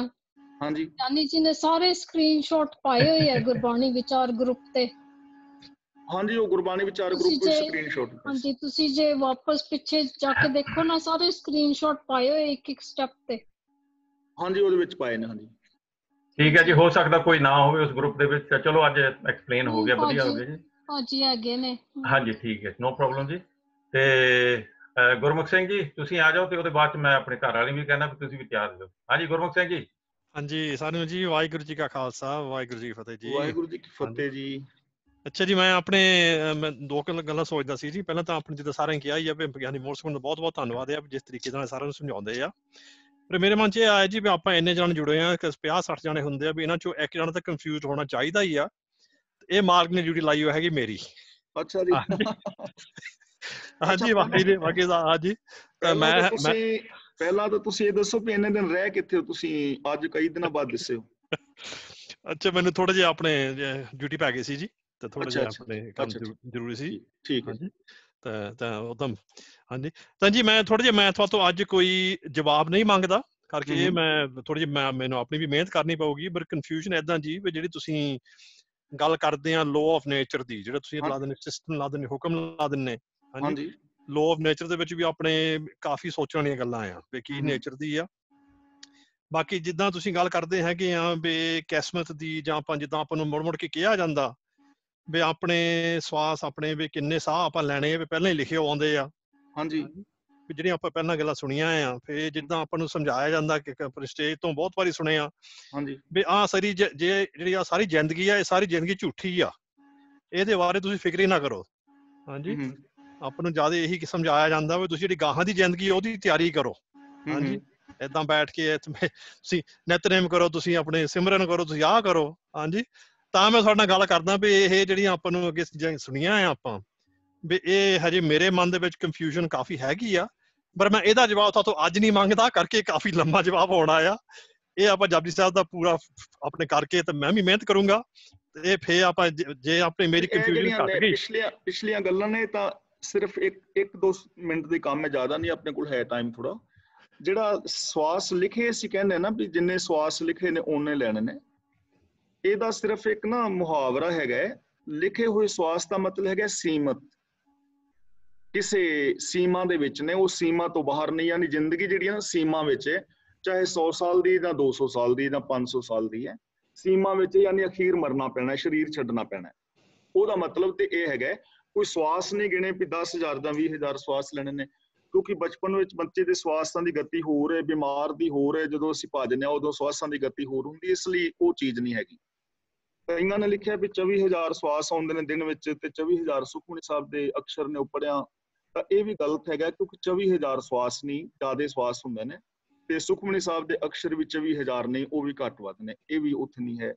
ਬਾਕੀ ਜਿਹੜੀ ਅਗਲੀ ਜ਼ਿੰਦਗੀ ਹੈ ਮਰਨ ਤੋਂ ਬਾਅਦ ਵਾਲੀ, ਉਹਦੀ ਇੱਥੇ ਗੱਲ ਨਹੀਂ ਹੈ। ਅਗਲੀ ਦਾ ਮਤਲਬ ਤੁਹਾਡਾ ਫਿਊਚਰ, ਕਿ ਜੇਕਰ ਹੁਣ ਤੱਕ ਤੁਸੀਂ ਮਾੜੇ ਕਰਮ ਕੀਤੇ ਨੇ, ਫਿਊਚਰ ਨੂੰ ਸੁਧਾਰ ਲਓ। ਅਗਲੇ ਨਰਕ ਸਵਰਗ ਨੂੰ ਗੁਰਬਾਣੀ ਰੱਦ ਕਰਦੀ ਹੈ। ਕਵਨ ਨਰਕ ਕਿਆ ਸੁਰਗ ਵਿਚਾਰਾ ਸੰਤਨ ਦੋ ਰਾਦੇ, ਹਮ ਕਾਹੂ ਕੀ ਕਾਨ ਨਾ ਕੱਢਦੇ ਆਪਣੇ ਗੁਰ ਪ੍ਰਸਾਦੇ। ਇਹ ਜ਼ਿੰਦਗੀ ਦੇ ਵਿੱਚ ਹੀ ਤੁਸੀਂ ਜੋ ਕਰਨਾ ਹੈ ਉਹਦਾ ਤੁਹਾਨੂੰ ਫਲ ਇੱਥੇ ਮਿਲ ਜਾਣਾ। ਥੈਂਕ ਯੂ ਜੀ। ਬਾਕੀ ਠੀਕ ਹੈ ਜੀ, ਬੈਠ ਕੇ ਕਰਾਂਗੇ ਵਿਚਾਰ, ਬੈਠ ਕੇ ਕਰਾਂਗੇ ਜੀ। ਵਾਹਿਗੁਰੂ ਜੀ ਕਾ ਖਾਲਸਾ, ਵਾਹਿਗੁਰੂ ਜੀ ਕੀ ਫਤਿਹ। ਕਿਉਂਕਿ ਇੱਥੇ ਹੈਗਾ ਮੈਂ ਵੀ ਥੋੜਾ ਜਿਹਾ ਇੰਟਰਵਿਊ ਥੋੜਾ ਕਰ ਦਿੰਦਾ, ਕਿਉਂਕਿ ਮੈਂ ਵੀ ਇੱਥੇ ਸੈਟੀਸਫਾਈਡ ਨਹੀਂ ਹੈਗਾ, ਇਸ ਕਰਕੇ ਮੈਂ ਡਿਸਕਸ਼ਨ ਵਿੱਚ ਬਹੁਤਾ ਪੈਂਦਾ ਨਹੀਂ। ਕਿਉਂਕਿ ਇਹ ਜਿਹੜੀ ਚੀਜ਼ਾਂ ਆ ਜਿਹੜੀ ਇਸ ਜ਼ਿੰਦਗੀ ਦੀ ਹੈਗਾ, ਜਿਹੜੇ ਆਪਣੇ ਮੁਕਤੀ ਮਿਲਦੀ ਹੈ, ਉਹ ਕਿੰਨੇ ਕੁ ਬੰਦੇ ਆ, ਕੀ ਸਾਰੇ ਮੁਕਤ ਹੋ ਜਾਂਦੇ ਆ? ਇੱਕ ਚੀਜ਼ ਸਵਾਲ ਦਾ ਇਹ ਤੁਸੀਂ ਜਵਾਬ ਦਿਓ ਕਿ ਅਗਰ ਉਹ ਨਹੀਂ, ਅਗਰ ਜਿਹੜੇ ਬਿਲਕੁਲ ਰੱਬ ਦੇ ਨਾਲ, ਜਿਸ ਤਰ੍ਹਾਂ ਆ ਜਿਹੜੀ ਅੱਜ ਹੀ ਪੌੜੀ ਪੜ੍ਹੀ ਆ, ਇਹਦੇ ਮੁਤਾਬਕ ਜੇ ਆਪਾਂ ਚੱਲਾਂਗੇ ਤੇ ਕੌਣ ਚੱਲਦਾ ਹੈ, ਕੀ ਸਾਡੇ ਕੋਲ ਆ ਜਿੰਨਾ ਗਿਆਨ ਹੈਗਾ ਭੰਡਾਰ ਹੈ, ਤੇ ਇਹ ਸਾਡੇ ਦਾ ਭਾਂਡਾ ਹੈਗਾ ਕਿ ਉਸਨੂੰ ਸਮਾਜ ਇਹਨਾਂ ਚੀਜ਼ਾਂ ਸੰਭਾਲੀਏ? ਕੀ ਸਾਡੇ ਕੋਲ ਹੈਗਾ ਇਹੋ ਜਿਹੀ ਤਾਕਤ ਹੈਗੀ ਕਿ ਹਰ ਰੋਜ਼ ਇਹਨਾਂ ਨੂੰ ਮੁਤਾਬਕ ਜੀਵਨ ਬਤੀਤ ਕਰੀਏ? ਇਹ ਜਿਹੜੀਆਂ ਚੀਜ਼ਾਂ ਆ, ਇੱਥੇ ਕੋਈ 100 ਦੇ ਵਿੱਚੋਂ 1, ਕਰੋੜਾਂ ਦੇ ਵਿੱਚੋਂ 1 ਉਹਨਾਂ ਦੀ ਉਹ ਇਸ ਜੀਵਨ ਦੇ ਵਿੱਚ ਮੁਕਤ ਹੁੰਦੇ ਆ, ਬਾਕੀ ਨਹੀਂ ਹੁੰਦੇ। ਉਹਦਾ ਹਿਸਾਬ ਤਾਂ ਕਿੱਥੇ ਦੇਣਗੇ? ਕੀ ਉਹ ਹੈਗਾ ਵੀ ਆਣ ਕੇ ਹੈਗਾ ਵੀ ਮੈਂ ਜੋ ਹੈਗਾ ਚਿੱਤ ਕੀਤਾ ਤੇ ਮੈਂ ਜੋ ਮਰਜ਼ੀ ਕਰ ਲਵਾਂ, ਤੇ ਮਗਰ ਆਣ ਕੇ ਹਿਸਾਬ ਤਾਂ ਕੌਣ ਦੋ ਤੇ ਕਿਤੋਂ ਲਊਗਾ? ਇੱਦਾਂ ਚੀਜ਼ਾਂ ਆ, ਇਹ ਆਪਾਂ ਨੂੰ ਦਿਹਾੜੀਆਂ 2 ਦਿਹਾੜੀਆਂ ਲੱਗਣਗੀਆਂ। ਇਹ ਇਹਨਾਂ ਦੀ ਜਿਸ ਗਿਆਨੀ ਕਹਿੰਦੇ ਆ ਵੀ ਇਹਦਾ ਟਾਈਮ ਥੋੜਾ ਇਹਦਾ ਥੋੜੇ ਚ ਹੋ ਜਾਊਗਾ, ਮੁਸ਼ਕਿਲ ਹੈ। ਕਿਉਂਕਿ ਇਹ ਕਹਿੰਦੇ ਜਿੱਦਾਂ ਹੁਣ ਇਹਨਾਂ ਨੇ ਕਿਹਾ, ਇੱਦਾਂ ਨਹੀਂ ਹੁੰਦੀ ਜਾਣੀ, ਸਵਾਸ ਸੀਮਤ ਹੁੰਦੇ ਆ, ਤੇ ਅਗਾ ਬਾਕੀ ਜਿਹੜੀ ਆ ਕੋਈ ਜ਼ਿਆਦਾ ਲੈਂਦਾ, ਕੋਈ ਥੋੜੇ ਲੈਂਦਾ। ਯਾਨੀ ਵੀ ਤਾਂ ਏਦਾਂ ਕਹਿੰਦੇ ਜਿੱਦਾਂ ਕਿ ਆਪ ਹੀ ਰੱਬ ਦੇ ਕੋਲੋਂ ਆਏ ਆ, ਆ ਚੀਜ਼। ਵਾਹਿਗੁਰੂ ਜੀ, ਕਿਉਂਕਿ ਮੈਂ ਵੀ ਮੈਂ ਇਸ ਕਰਕੇ ਅੱਜ ਭਾਫ ਥੋੜੀ ਜਿਹੀ ਕੱਢ ਲਈ ਆ ਜੀ। ਉਹ ਰੋਕ ਕੇ ਬੈਠੇ ਸੀ ਕਈਆਂ ਦਿਨਾਂ ਦੇ, ਅੱਜ ਪ੍ਰਧਾਨ ਜੀ ਬੜੇ ਦਿਨਾਂ ਦੀ ਭਾਫ ਅੱਜ ਨਿਕਲੀ ਹੈ। ਆਪਾਂ ਨਾ ਏਦਾਂ ਕਰਦੇ ਹਾਂ, ਇਸ ਦਿਨ ਬੈਠਾਂਗੇ, ਤੁਸੀਂ ਨਾ ਗੁਰਦੁਆਰੇ ਆ ਜਾਓ ਕਿਸ ਦਿਨ, ਜਿੱਦਣ ਤੁਹਾਡੇ ਕੋਲ 2, 4, 5 ਘੰਟੇ ਦਾ ਟਾਈਮ ਹੋਏ। ਮੈਂ ਤੇ ਵਿਹਲਾ ਹੀ ਹਾਂ। ਮੈਂ ਕਹਿੰਦਾ ਦਿਹਾੜੀਆਂ ਲੱਗਣਗੀਆਂ ਇਹਦੇ ਤੇ। ਜੇ ਨਾ ਆਪਾਂ ਕਿਸੇ ਵੀ ਇਹਦਾ ਪੌੜੀ ਨੂੰ ਲੈ ਕੇ ਆਪਾਂ ਡਿਸਕਸ ਕਰਾਂਗੇ, ਤੇ ਉਹਨਾਂ ਬਾਰੇ ਜੇ ਆਪਾਂ ਪੂਰੀ ਜੇ ਇਹ ਨਹੀਂ ਇਕੱਲਾ ਕਹਿ ਦੇਣਾ ਕਿ ਨਹੀਂ ਇੱਦਾਂ ਨਹੀਂ ਹੋ ਸਕਦੀ, ਕਿਉਂਕਿ ਇਹਦਾ ਆਪਣੇ ਤੁਹਾਡੀ ਠੀਕ ਹੈ, ਤੁਹਾਡੀ ਆਪਣੀ ਵਿਆਖਿਆ ਸੋਹਣੀ ਹੈ। ਮੈਂ ਜਿਹੜੀ ਅਗਰ ਚੀਜ਼ ਜਿਹੜੀ ਹੈਗਾ ਠੀਕ ਆ, ਆਪਾਂ ਠੀਕ ਕਹਿੰਦੇ ਆ, ਪਰ ਜਿੱਥੇ ਕਲੀਅਰੈਂਸ ਨਹੀਂ ਹੈਗੀ ਆ, ਉੱਥੇ ਤੁਸੀਂ ਕਹਿੰਦੇ ਏਦਾਂ ਨਹੀਂ ਹੋ ਸਕਦੀ। ਉੱਥੇ ਕੀ ਹੈਗਾ ਤੁਹਾਡੇ ਕੋਲ, ਕਿਹੜੀ ਹੈਗਾ ਤਾਕਤ ਹੈ ਜਾਂ ਪੈਮਾਨਾ ਵੀ ਏਦਾਂ ਨਹੀਂ ਹੋ ਸਕਦੀ? ਅੱਛਾ, ਇਹਨਾਂ ਕੁ ਮੰਨਦੇ ਹੋ ਨਾ ਕਿ ਕਰੋੜਾਂ ਦੇ ਵਿੱਚੋਂ ਕੋਈ ਇੱਕ ਅੱਧਾ ਹੋ ਸਕਦਾ ਹੈ? ਇਹਨਾਂ ਤਾਂ ਮੰਨਦੇ? ਇਹ ਮੰਨਦੇ ਕਿ ਬਾਣੀ ਕਹਿੰਦੀ ਹੈ, ਮੈਂ ਨਹੀਂ ਕਹਿੰਦਾ। ਹਾਂ, ਮੈਂ ਉਨੀ ਗੱਲ ਕਹਿੰਦਾ, ਕਰੋੜਾਂ ਚੋਂ ਇੱਕ ਅੱਧਾ ਹੋ ਸਕਦਾ, ਉਹ ਤਾਂ ਮੰਨਦੇ ਹੋ ਨਾ? ਹਾਂ, ਉਹ ਮੰਨ। ਹਾਂ, ਬਸ ਇੱਥੇ ਗੱਲ ਮੁੱਕ ਜਾਂਦੀ। ਉਹ ਕਰੋੜਾਂ ਚੋਂ ਇੱਕ ਮੈਂ ਵੀ ਹੋ ਸਕਦਾ, ਤੁਸੀਂ ਵੀ ਹੋ ਸਕਦੇ ਹੋ, ਦੂਜੀ ਵੀ ਹੋ ਸਕਦੇ ਨੇ, ਟਰਾਈ ਕਰੀਏ ਤਾਂ। ਅੱਛਾ, ਪਰ ਮੈਂ ਨਹੀਂ ਮੰਨਦਾ ਜੀ। ਬਾਕੀ ਦੁਨੀਆ ਕਿੱਥੇ ਜਾਊਗੀ? ਹੋ ਸਕਦੇ ਮੈਂ ਕਿਹਾ ਗਿਆਨੀ ਜੀ, ਬਾਕੀ ਦੁਨੀਆ ਕੋਈ ਕਹਿੰਦੇ ਆਪਾਂ ਬੈਠੇ 50 ਸਾਡੇ ਬੈਠੇ ਆ, ਇਹ ਕਿੱਥੇ ਜਾਣਗੇ? ਇਹਨਾਂ ਨੇ ਕਿਤੇ ਨਹੀਂ ਜਾਣਾ। ਤੁਸੀਂ ਰੱਬ ਦੇ ਬਿਲਕੁਲ ਨਜ਼ਦੀਕ ਹੋ। ਸਿਰਫ ਰੱਬ ਨੂੰ ਸਮਝਣ ਦੀ ਪ੍ਰੋਬਲਮ ਹੈ ਵੀ ਰੱਬ ਕੀ ਹੈ। ਦੇਖੋ ਜੀ, ਗੱਲ ਇਹ ਆ, ਇਹ ਜਿੰਨਾ ਕਿ ਸ਼ਾਇਦ ਹੈਗਾ, ਆਪਾਂ ਮੈਂ ਪਹਿਲਾਂ ਵੀ ਹੈਗਾ ਇੱਥੇ ਮੈਂ ਡਿਸਕਸ਼ਨ ਹਾਲੇ ਵੀ ਨਹੀਂ ਕਰਨਾ ਚਾਹੁੰਦਾ ਕਿ ਰੱਬ ਨੂੰ ਹੈਗਾ ਇਹ ਜਿੰਨਾ ਕਿ ਸ਼ਾਇਦ ਤੁਸੀਂ ਸਮਝਿਆ ਹੋਊਗਾ, ਹੋ ਸਕਦਾ ਵੀ ਸਾਰਿਆਂ ਨੇ ਹੈਗਾ ਉਹਨਾਂ ਨੇ ਹੀ ਵੀ ਸਮਝਿਆ ਹੋਊਗਾ ਕਿ ਜਿਹੜੀ ਸਾਡੀ ਐਕਸਪਲੇਨੇਸ਼ਨ ਦੈਟਸ ਗੁੱਡ ਹੈ। ਬਈ ਬਾਕੀ ਜਿਹੜੀ ਨਾ ਚੀਜ਼ ਤੁਸੀਂ ਕਹਿੰਦੇ ਵੀ ਨਹੀਂ ਇਹ ਚੀਜ਼ ਨਹੀਂ ਹੋ ਸਕਦੀ, ਦੈਟਸ ਚੀਜ਼ ਰੋਂਗ ਹੈ ਗਿਆਨੀ ਜੀ। ਕਿ ਇਹਦੇ ਵਿੱਚ ਹੈ ਵੀ ਇੱਦਾਂ ਨਹੀਂ ਹੁੰਦੀ, ਐਂ ਹੁੰਦੀ ਹੈ, ਇੱਦਾਂ ਨਹੀਂ ਹੁੰਦੀ, ਇੱਦਾਂ ਹੁੰਦੀ ਹੈ। ਕਿਉਂਕਿ ਅਗਰ ਜੇ ਅਗਰ ਮੈਂ ਤਾਂ ਇਹ ਕਹਿੰਦਾ ਜਾਂ ਤਾਂ ਤੁਸੀਂ ਸਰਟੀਫਿਕੇਟ ਲੈ ਕੇ ਆਏ ਹੋਗੇ ਵੀ ਤੁਸੀਂ ਜੋ ਕਹਦੇ ਹੋ ਠੀਕ ਹੈ, ਬਾਕੀ ਸਾਰੇ ਇੱਦਾਂ ਹੀ ਆ।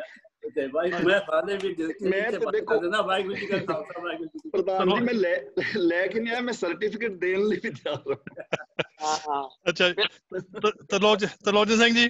ਹਾਂਜੀ ਹਾਂਜੀ, ਜੇ ਮੈਂ ਇੰਨਾ ਕਹਿਣਾ ਜੀ, ਤੁਸੀਂ ਮੈਨੂੰ ਕਹਾ ਨਾ ਹੀ ਕੁਐਸਚਨ ਪੁੱਛਿਆ ਕਰੋ ਸਾਡੇ। ਨਹੀਂ ਜੀ, ਨਹੀਂ ਨਹੀਂ ਹੁਣ ਮੈਂ ਅੱਜ ਜਿਹੜਾ ਸਿਸਟਮ ਹੈ ਨਾ ਆਪਣਾ ਜ਼ੂਮ ਵਾਲਾ, ਮੈਂ ਹੁਣ ਥੋੜਾ ਕੰਟਰੋਲ ਬਦਲਦਾ ਇੱਥੋਂ ਤੇ ਉਹਦੇ ਮੁਤਾਬਕ ਫਿਰ ਆਪਾਂ ਗੱਲ ਕਰਿਆ ਕਰਾਂਗੇ। ਕੋਈ ਗੱਲ ਨਹੀਂ ਜੀ, ਨੋ ਪ੍ਰੋਬਲਮ। ਸਾਰਿਆਂ ਦੀ ਮੈਂ ਤਾਂ ਇਦਾਂ ਕਹਿਣਾ ਜੀ, ਸਾਰਿਆਂ ਦੀ ਆਪਣੀ ਆਪਣੀ ਓਪੀਨੀਅਨ ਆ ਔਰ ਵੈਲਿਡ ਆ ਹਰੇਕ ਦੀ, ਠੀਕ ਹੈ ਜੀ। ਕੋਈ ਕਿਸੇ ਤੇ ਅੱਜ ਵਾਲੀ ਕਲਾਸ ਪ੍ਰਧਾਨ ਜੀ ਵਧੀਆ ਰਹੀ। ਹਾਂਜੀ, ਇਦਾਂ ਹੈ ਵੀ ਕੋਈ ਵੀ ਕਿਸੇ ਤੇ ਚੀਜ਼ ਥੋਪ ਨਹੀਂ ਰਿਹਾ। ਜਿੱਦਾਂ ਪ੍ਰਧਾਨ ਹੁਣੀ ਕਹਿ ਰਹੇ ਆ, ਉਹਨਾਂ ਦੀ ਆਪਣੀ ਮਨੌਤ ਹੈਗੀ, ਉਹਨਾਂ ਦੀ ਜੋ ਥਿੰਕਿੰਗ ਹੈਗੀ ਆ, ਉਹ ਆਪਣੇ ਹਿਸਾਬ ਨਾਲ ਜਿੱਦਾਂ ਸੋਚਦੇ ਉਹ ਆਪਣੀ ਜਗ੍ਹਾ ਠੀਕ ਆ, ਠੀਕ ਹੈ ਜੀ। ਪਰ ਐਟ ਦ ਸੇਮ ਟਾਈਮ ਹਾਂ, ਜਿੱਦਾਂ ਕਿਸੇ ਨੇ ਹੋਰ ਨੇ ਸੋਚਣਾ, ਉਹ ਉਹਨਾਂ ਨੂੰ ਵੀ ਹੱਕ ਪੂਰਾ ਉਸ ਹਿਸਾਬ ਨਾਲ ਸੋਚਣ ਦਾ, ਸਮਝਣ ਦਾ। ਬਾਕੀ ਇਦਾਂ ਹੈ ਜੀ, ਕੋਈ ਵੀ ਗੱਲ ਜਿਹੜੀ ਉਹ ਐਂਡ ਨਹੀਂ ਹੈ ਕਿ ਮੇਰੇ ਆਪਣੇ ਵਿਚਾਰ ਨੇ, ਜਿਵੇਂ ਮੈਨੂੰ ਗੁਰਬਾਣੀ ਸਮਝ ਆਈ ਹੈ। ਬਿਲਕੁਲ। ਤੇ ਜਿਵੇਂ ਤੁਹਾਨੂੰ ਆਉਂਦੀ ਉਵੇਂ ਠੀਕ, ਜੇ ਮੇਰੇ ਵਾਲਾ ਵਿਚਾਰ ਠੀਕ ਲੱਗਦੇ ਠੀਕ ਹੈ, ਤੁਹਾਡੇ ਵਾਲੇ ਤੁਹਾਡੇ ਕੋਲ ਹੈ ਹੀ ਠੀਕ ਹੈ। ਬਹੁਤ ਕਹਿੰਦੀ ਹੈ ਗੁਰਬਾਣੀ ਤਾਂ ਬਹੁਤ ਸੋਹਣੇ ਲੱਗੇ ਆ, ਇਹ ਲਫ਼ਜ਼ ਬਹੁਤ ਸੋਹਣੇ ਮੈਨੂੰ ਜੱਗੇ ਲੱਗੇ ਆ। ਕੋਈ ਨਹੀਂ, ਆਪਾਂ ਨਾ ਕਿਸ ਦਿਨ ਨਾ ਗੁਰਦੁਆਰਾ ਸਾਹਿਬ ਬੈਠਦੇ ਆ ਕਿਸ ਦਿਨ, ਜਿਸ ਦਿਨ ਤੁਹਾਡੇ ਕੋਲ 2-4 ਘੰਟੇ ਦਾ ਟਾਈਮ ਹੋਏ, ਫਿਰ ਆਪਾਂ ਉੱਥੇ ਬੈਠ ਕੇ। ਯਾਨੀ ਜੀ ਇਹਨਾਂ ਦੇ ਵਿੱਚ ਹਾਲੇ ਹਿੰਦੂ ਮਤ ਦਾ ਬਹੁਤ ਸਾਰਾ ਬੈਠਾ ਹੋਇਆ ਆ। ਹਾਂ ਦੇਖੋ ਹਾਂ, ਤੁਸੀਂ ਹਾਂ ਭੈਣ ਜੀ, ਹਾਂ ਤੁਸੀਂ ਗੱਲ ਨਾ ਕਹੋ ਵੀ ਕਿਹਦੇ ਕੀ ਬੈਠਾ ਆ। ਇਹ ਤੇ ਜਿਹੜਾ ਗੱਲ ਕਰਦਾ ਉਹਨੂੰ ਹੀ ਪਤਾ ਹੋਊਗਾ, ਤੁਸੀਂ ਇਹ ਨਾ ਲਾਓ। ਹਿੰਦੂ ਮਤ ਦਾ ਇਦਾਂ ਨਾ ਕਿਹਾ ਕਰੋ, ਉਹ ਉਹਦਾ ਹਾਂਜੀ ਉਹ ਇਸ ਕਰਕੇ ਆ ਕਿਉਂਕਿ ਜੇ ਪ੍ਰਧਾਨ ਹੋਣੀ ਗੱਲ ਕੀਤੀ ਆ, ਉਹ ਹਿੰਦੂ ਮਤ ਦੇ ਕਿਸੇ ਗ੍ਰੰਥ ਚੋਂ ਨਹੀਂ ਕੀਤੀ, ਉਹ ਉਹਨਾਂ ਨੇ ਗੁਰਬਾਣੀ ਚੋਂ ਕੀਤੀ ਆ ਵੀ ਕੋਟਨ ਮੇ ਨਾਨਕ ਨਾਰਾਇਣ ਜਿਹੇ ਚੀਤ। ਹਾਂਜੀ, ਉਹ ਉਹਨਾਂ ਦੀ ਆਪਣੀ ਥਿੰਕਿੰਗ ਆ, ਉਹਨਾਂ ਨੇ ਕਹਿ ਦਿੱਤੀ। ਤੇ ਹਿੰਦੂ ਮਤ ਆਪਣੀ ਜਗ੍ਹਾ ਹੈਗਾ, ਉਹਨਾਂ ਦੇ ਗ੍ਰੰਥਾਂ ਦੀ ਤਾਂ ਆਪਾਂ ਗੱਲ ਹੀ ਨਹੀਂ ਕਰ ਰਹੇ। ਨਹੀਂ, ਸਾਨੂੰ ਵੀ ਬਹੁਤ ਟਾਈਮ ਲੱਗਿਆ ਜਦੋਂ ਅਸੀਂ ਸ਼ੁਰੂ ਕੀਤਾ ਸੀ 2 ਸਾਲ ਪਹਿਲਾਂ। ਸਾਨੂੰ ਵੀ ਕਾਫੀ ਟਾਈਮ ਇਸੇ ਤਰ੍ਹਾਂ ਜਿੱਦਾਂ ਗਿਆਨੀ ਪ੍ਰਧਾਨ ਜੀ ਕਹਿ ਰਿਹਾ, ਇਸੇ ਤਰ੍ਹਾਂ ਸਾਨੂੰ ਵੀ ਟਾਈਮ ਕਾਫੀ ਲੱਗਿਆ। ਚਲੋ ਇਹਦਾ ਮਤਲਬ ਇਹ ਨਹੀਂ ਹੈਗਾ ਭੈਣ ਜੀ ਕਿ ਪ੍ਰਧਾਨ ਜੀ ਗਲਤ ਆ। ਹਰ ਕੋਈ ਆਪਣੀ ਆਪਣੀ ਜਗ੍ਹਾ ਸਹੀ ਆ, ਜਿੱਦਾਂ ਉਹਨਾਂ ਦੀ ਸੋਚ ਆ ਉਦਾਂ ਸਹੀ ਆ। ਤੁਹਾਡੀ ਆਪਣੀ ਸੋਚ, ਪ੍ਰਧਾਨ ਜੀ ਦੀ ਆਪਣੀ, ਜੋ ਗੁਰਮੁਖ ਸੋਹਣੇ ਦੀ ਆਪਣੀ ਸੋਚ ਹੋਦਾ, ਮੇਰੀ ਤੁਹਾਡੇ ਨਾਲ ਡਿਫਰੈਂਟ ਹੋਵੇ। ਪਰ ਕਈ ਵਾਰੀ ਆਪਾਂ ਗੱਲ ਖੁੱਲ ਕੇ ਏਦਾਂ ਕਰ ਨਹੀਂ ਸਕਦੇ, ਕਿਉਂਕਿ ਕਈਆਂ ਨੂੰ ਉਹ ਥੋੜੀ ਅੱਛੀ ਨਹੀਂ ਲੱਗਦੀ, ਚੰਗੀ ਨਹੀਂ ਲੱਗਦੀ ਹੈ ਜੀ। ਤੇ ਆਪਾਂ ਆਪਣੇ ਸਿਸਟਮ ਦੇ ਵਿੱਚ ਹੀ ਰਹੀਏ ਤਾਂ ਉਹਦੇ ਵਿੱਚ ਹੀ ਸਾਨੂੰ ਜਾਣੀ ਜ਼ਿਆਦਾ ਤਸੱਲੀ। ਠੀਕ ਹੈ, ਹਿੰਦੂਇਜ਼ਮ ਸਾਡੇ ਵਿੱਚ ਮਿਕਸ ਹੋਏ ਆ ਬਥੇਰਾ, ਇਹਦੇ ਵਿੱਚ ਕੋਈ ਸ਼ੱਕ ਨਹੀਂ, ਠੀਕ ਹੈ ਜੀ। ਹਾਂ, ਇਹ ਤੁਸੀਂ ਆਪਣੀ ਜਗ੍ਹਾ ਠੀਕ ਆ, ਪਰ ਏਦਾਂ ਨਹੀਂ ਵੀ ਪ੍ਰਧਾਨ ਜੀ ਉਹਨਾਂ ਤੇ ਜ਼ਿਆਦਾ ਹੋਰ ਚੀਜ਼ ਦਾ ਅਸਰ ਹੋਇਆ। ਹੋ ਸਕਦਾ ਸਾਡੇ ਤੇ ਵੀ ਹੋਇਆ ਹੋਵੇ। ਹੁਣ ਤੁਸੀਂ ਦੱਸੋ, ਜਦੋਂ ਉੱਥੇ ਅਖੰਡ ਪਾਠ ਹੁੰਦਾ, ਉੱਥੇ ਪਿਛਲੇ ਪਾਸੇ ਕਈ ਕੁਛ ਉਹ ਪਾਣੀ ਦੀਆਂ ਬੋਤਲਾਂ ਰੱਖੀਆਂ ਹੁੰਦੀਆਂ, ਉਹਦੇ ਵਿੱਚ ਤੁਸੀਂ ਦੱਸੋ ਕਿੱਥੋਂ ਆਏ, ਹਿੰਦੂਇਜ਼ਮ ਆਏ ਆ ਜਾਂ ਕਿੱਥੋਂ ਆਏ ਆ? ਇਹ ਗੁਰਬਾਣੀ 'ਚ ਲਿਖਿਆ ਕਿਤੇ, ਪਰ ਚੱਲੀ ਜਾਂਦਾ। ਮਤਲਬ ਬਹੁਤ ਤਰ੍ਹਾਂ ਦੀਆਂ ਜਾਨੀ ਸਾਡੀਆਂ ਮਨੌਤਾਂ ਆ ਜਿਹੜੀਆਂ ਅੱਗੇ ਪਿੱਛੋਂ ਆਪਾਂ ਕਾਪੀ ਕੀਤੀਆਂ, ਸੈਟਿਸਫੈਕਟਰੀ ਆ। ਜਿਨ੍ਹਾਂ ਨੂੰ ਸੈਟਿਸਫੈਕਟਰੀ ਆ ਨਾ, ਉਹਨਾਂ ਨੂੰ ਰਹਿਣ ਦਿਓ ਜਿੱਦਾਂ ਹੈਗੇ ਆ, ਉਹ ਠੀਕ ਆ, ਠੀਕ ਹੈ ਜੀ। ਤੇ ਹੋ ਸਕਦਾ ਉੱਥੇ ਹੀ ਖੁਸ਼ ਹੋਣ, ਹੋ ਸਕਦਾ ਉਹ ਕਹਿੰਦੇ ਹੁਣ ਵੀ ਸਾਨੂੰ ਤਾਂ ਹਰ ਖੰਡ ਪਾਠ 'ਚੋਂ ਅੰਮ੍ਰਿਤ ਮਿਲ ਜਾਂਦਾ, ਹਾਂਜੀ, ਜਾਂ ਹੋਰ ਏਦਾਂ ਦੀਆਂ ਜਿਹੜੀਆਂ ਮਨੌਤਾਂ। ਹਾਂਜੀ, ਸੋ ਇਸ ਕਰਕੇ ਆਪਾਂ ਚਲੋ ਠੀਕ ਹੈ ਜੀ। ਦੱਸਿਆ ਨਹੀਂ ਗਿਆ, ਇਸ ਕਰਕੇ ਸਾਨੂੰ ਦੱਸਿਆ ਨਹੀਂ ਗਿਆ। ਚਲੋ ਕੋਈ ਗੱਲ ਨਹੀਂ ਜੀ, ਦੱਸਿਆ ਵੀ ਗਿਆ। ਹੁਣ ਕਈ ਵਾਰੀ ਆਪਾਂ ਨੂੰ ਦੱਸਿਆ ਵੀ ਗਿਆ ਹੁੰਦਾ, ਆਪਾਂ ਕਿਹੜਾ ਮੰਨਣ ਨੂੰ ਤਿਆਰ ਆ, ਬਹੁਤੀਆਂ ਚੀਜ਼ਾਂ ਮੰਨਣ ਨੂੰ ਤਿਆਰ ਹੀ ਨਹੀਂ। ਕੁਲਦੀਪ ਆ ਭੈਣ ਹੈਗਾ, ਤੂੰ ਹਲੇ ਸਮਝ ਦੀ ਕੋਸ਼ਿਸ਼ ਨਹੀਂ ਕੀਤੀ। ਦੱਸਿਆ ਹੋਊਗਾ ਜ਼ਰੂਰ, ਸਮਝ ਦੀ ਕੋਸ਼ਿਸ਼ ਨਹੀਂ ਕੀਤੀ ਹੈ। ਸਮਝ ਦੀ ਕੋਸ਼ਿਸ਼ ਪਾਣੀ ਦਾ ਅੰਤ ਨਹੀਂ ਕੋਈ, ਪਾਣੀ ਦਾ ਅੰਤ ਨਹੀਂ ਕੋਈ, ਬਹੁਤ ਡੂੰਘੀ ਹੈ। ਕਦਰ ਲਫ਼ਜ਼ ਹੈ ਕਰੋ, ਇਹਦਾ ਅੰਤ ਕੋਈ ਨਹੀਂ ਹੈ ਕਿ ਨਹੀਂ? ਤੇ ਫਿਰ ਇਹ ਚੀਜ਼ ਇਹ ਕਹਿਣਾ 2 ਸਾਲ ਦੇ ਵਿੱਚ ਹੈਗਾ ਕੀ ਤੁਸੀਂ ਸਮਝਿਆਗਾ ਬਾਣੀ। ਹੁਣ ਤੁਸੀਂ ਹੈਗਾ ਜੇ ਕਿਤੇ ਅਸੈਸ ਕਰਦੇ ਹੈਗਾ ਸ਼ਲੋਕ ਇੱਕ ਦੀ ਲੈ ਲਓ, ਇੱਕ ਦੇ ਤੁਸੀਂ ਵਿਆਖਿਆ ਕਰਕੇ ਦੱਸ ਦਿਓ। ਨਹੀਂ ਗਿਆਨੀ ਜੀ, ਤੁਸੀਂ ਕਹਿੰਦੇ ਹੈਗੇ ਮੈਂ ਸਮਝ ਗਿਆ ਬਹੁਤ ਕੁਝ। ਪ੍ਰਧਾਨ ਜੀ, ਮੇਰੇ ਕਹਿਣ ਦਾ ਮਤਲਬ ਕਿ ਜੋ ਸਾਨੂੰ ਇੰਨੇ ਸਾਲਾਂ ਦੇ ਵਿੱਚ ਪਹਿਲਾਂ ਸੁਣਦੇ ਆ ਰਹੇ ਸੀ, ਉਹਦੇ ਚੋਂ ਕੱਢਣ ਨੂੰ ਹੀ ਸਾਨੂੰ 2 ਸਾਲ ਲੱਗ ਗਏ, ਤਾਂ ਜਾ ਕੇ ਸਾਨੂੰ ਠੀਕ ਹੈ ਉਹ ਸਾਲ ਬਹੁਤ ਲੱਗਣਗੇ। ਅਜੇ ਪਤਾ ਨਹੀਂ ਕਿੰਨਾ ਟਾਈਮ ਲੱਗਣਾ ਜੀ। ਹੋਰ ਕਈਆਂ ਚੀਜ਼ਾਂ ਨੂੰ ਕਈਆਂ ਦੀ ਸੋਚ ਕਿੱਧਰ ਨੂੰ ਚੱਲਣੀ ਹੈ। ਚਲੋ ਇੱਥੇ ਆਪਾਂ ਮੇਰਾ ਖਿਆਲ ਸਮਾਪਤੀ ਕਰ ਦਿੰਦੇ ਹੁਣ। ਤੇ ਦਵਿੰਦਰ ਕੌਰ ਨੇ ਵੀ ਕੁਝ ਕਹਿਣਾ ਸੀ ਮੇਰੇ ਖਿਆਲ ਚ। ਉਹ ਮੈਨੂੰ ਲੱਗਦਾ ਜੀ ਟੈਲੀਫੋਨ ਆ ਗਿਆ ਹੈ ਸ਼ਾਇਦ, ਥੱਲੇ ਮੈਨੂੰ ਖੜਕਾ ਸੁਣਦਾ ਸੀਗਾ, ਇਸ ਕਰਕੇ ਆਪਾਂ ਚਲੋ ਕੱਲ ਨੂੰ ਲੈ ਲਵਾਂਗੇ। ਅੱਜ ਦੇ ਵਿਚਾਰ ਕੱਲ ਨੂੰ ਕਰਦੇ ਹਾਂ। ਅਨਮਿਊਟ ਹੋ ਗਏ। ਹਾਂਜੀ ਹੋ ਗਏ ਅਨਮਿਊਟ। ਹਾਂਜੀ ਮੇਰਾ ਖਿਆਲ ਹਾਂਜੀ। ਦੇਖ ਲਓ, ਵਾਹਿਗੁਰੂ ਜੀ ਕਾ ਖਾਲਸਾ, ਵਾਹਿਗੁਰੂ ਜੀ ਕੀ ਫਤਿਹ। ਗਿਆਨੀ ਜੀ, ਤੁਹਾਡੇ ਸਾਹਮਣੇ ਮੇਰੇ ਨਾਲ ਡਿਸਕ੍ਰਿਮੀਨੇਸ਼ਨ ਹੋ ਜਾਂਦੀ ਹੈ ਜੀ। ਕਰ ਲਓ ਜੀ, ਘਰਦਿਆਂ ਨਾਲ ਡਿਸਕ੍ਰਿਮੀਨੇਸ਼ਨ ਕਰਦੇ ਆ। ਦੇਖ ਲਓ, ਮੈਂ ਅਨਮਿਊਟ ਕੁਲਦੀਪ ਭੈਣ ਤੋਂ ਪਹਿਲਾਂ ਦੀ ਹੋਈ ਸੀ ਜੀ।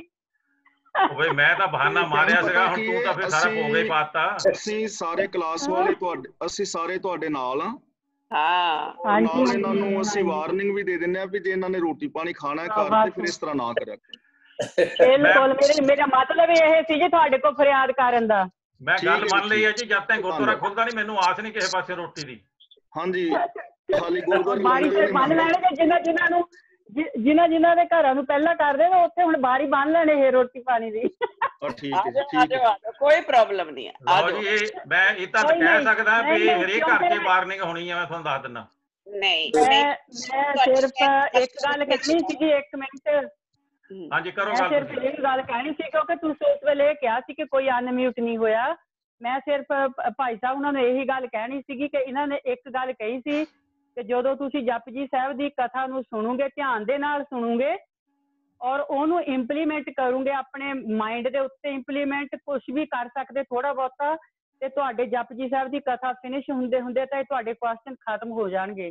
ਔਰ ਮੈਂ ਕਹਿੰਦੀ ਹਾਂ ਹਜੇ ਤਾਂ ਤੁਸੀਂ 25ਵੀਂ ਪੌੜੀ ਤਾਈਂ ਗਏ ਆ, ਤੇ ਮੈਂ ਇਹੀ ਕਹਿਣਾ ਚਾਹੁੰਦੀ ਹਾਂ ਕਿ ਜਿਹੜੇ ਕੁਐਸਚਨ ਆ ਨਾ ਉਹ ਬਿਲਕੁਲ ਖਤਮ ਆ ਗਿਆਨੀ ਜੀ। ਤੁਸੀਂ ਇੰਨਾ ਨਾਈਸਲੀ ਐਕਸਪਲੇਨ ਕਰ ਰਹੇ ਆ ਔਰ ਥੋੜਾ ਜਿਹਾ ਮੈਨੂੰ ਇਸ ਚੀਜ਼ ਦਾ ਆਉਂਦਾ ਕਿ ਜਿੱਦਾਂ ਹੁਣ ਅੰਕਲ ਨਿਰਮਲ ਸਿੰਘ ਜੀ ਨੇ ਕਿਹਾ ਨਾ ਕਿ ਜਿਹੜਾ ਬੰਦਾ ਕੋਈ ਚੰਗਾ ਕੰਮ ਕਰਦਾ ਆ ਉਹਨੂੰ ਤਾਂ ਫਿਰ ਇਹਦਾ ਮਤਲਬ ਸਵਰਗ ਮਿਲ ਜਾਊਗਾ, ਜਿਹੜਾ ਬੁਰਾ ਕਰਦਾ ਆ ਜਾਂ ਸਾਡੇ ਸਿੱਖਾਂ ਕੋਲ ਤਾਂ ਗੁਰਬਾਣੀ ਆ, ਮੰਨ ਲਓ ਜੀ ਸਾਡੇ ਸਿੱਖਾਂ ਕੋਲ ਗੁਰਬਾਣੀ ਗੁਰੂ ਗ੍ਰੰਥ ਸਾਹਿਬ ਆ, ਤਾਂ ਅਸੀਂ ਕਹਿ ਸਕਦੇ ਹਾਂ ਕਿ ਅਸੀਂ ਇਹਦੇ ਵਿੱਚੋਂ ਗਿਆਨ ਲੈ ਕੇ ਤਾਂ ਅਸੀਂ ਸਵਰਗ ਨਰਕ ਚੂਜ਼ ਕਰ ਸਕਦੇ ਹਾਂ।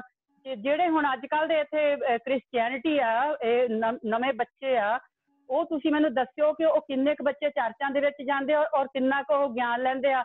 what they are living with, they are living with the laws of nature, right? ਤੇ ਇਹਦਾ ਮਤਲਬ ਹੈ ਜੇ ਉਹਨੂੰ ਤਾਂ ਫਿਰ ਗੁਰਬਾਣੀ ਆਉਂਦੀ ਨਹੀਂ ਹੈਗੀ, ਨਾ ਉਹਨਾਂ ਕੋਲ ਕੋਈ ਗ੍ਰੰਥ ਆ, ਤੇ ਇਹਦਾ ਮਤਲਬ ਉਹ ਸਾਰੇ ਨਰਕਾਂ ਵਿੱਚ ਜਾਊਗੇ, ਉਹ ਚੰਗੇ ਇਨਸਾਨ ਬਣ ਨਹੀਂ ਸਕਦੇ। ਸਾਡੇ ਕੋਲ ਗੁਰੂ ਗ੍ਰੰਥ ਸਾਹਿਬ ਕਰਕੇ ਅਸੀਂ ਬਹੁਤ ਚੰਗੇ ਇਨਸਾਨ ਬਣ ਸਕਦੇ ਹਾਂ। ਕੀ ਅਸੀਂ ਚੰਗੇ ਇਨਸਾਨ ਹੈਗੇ ਆ?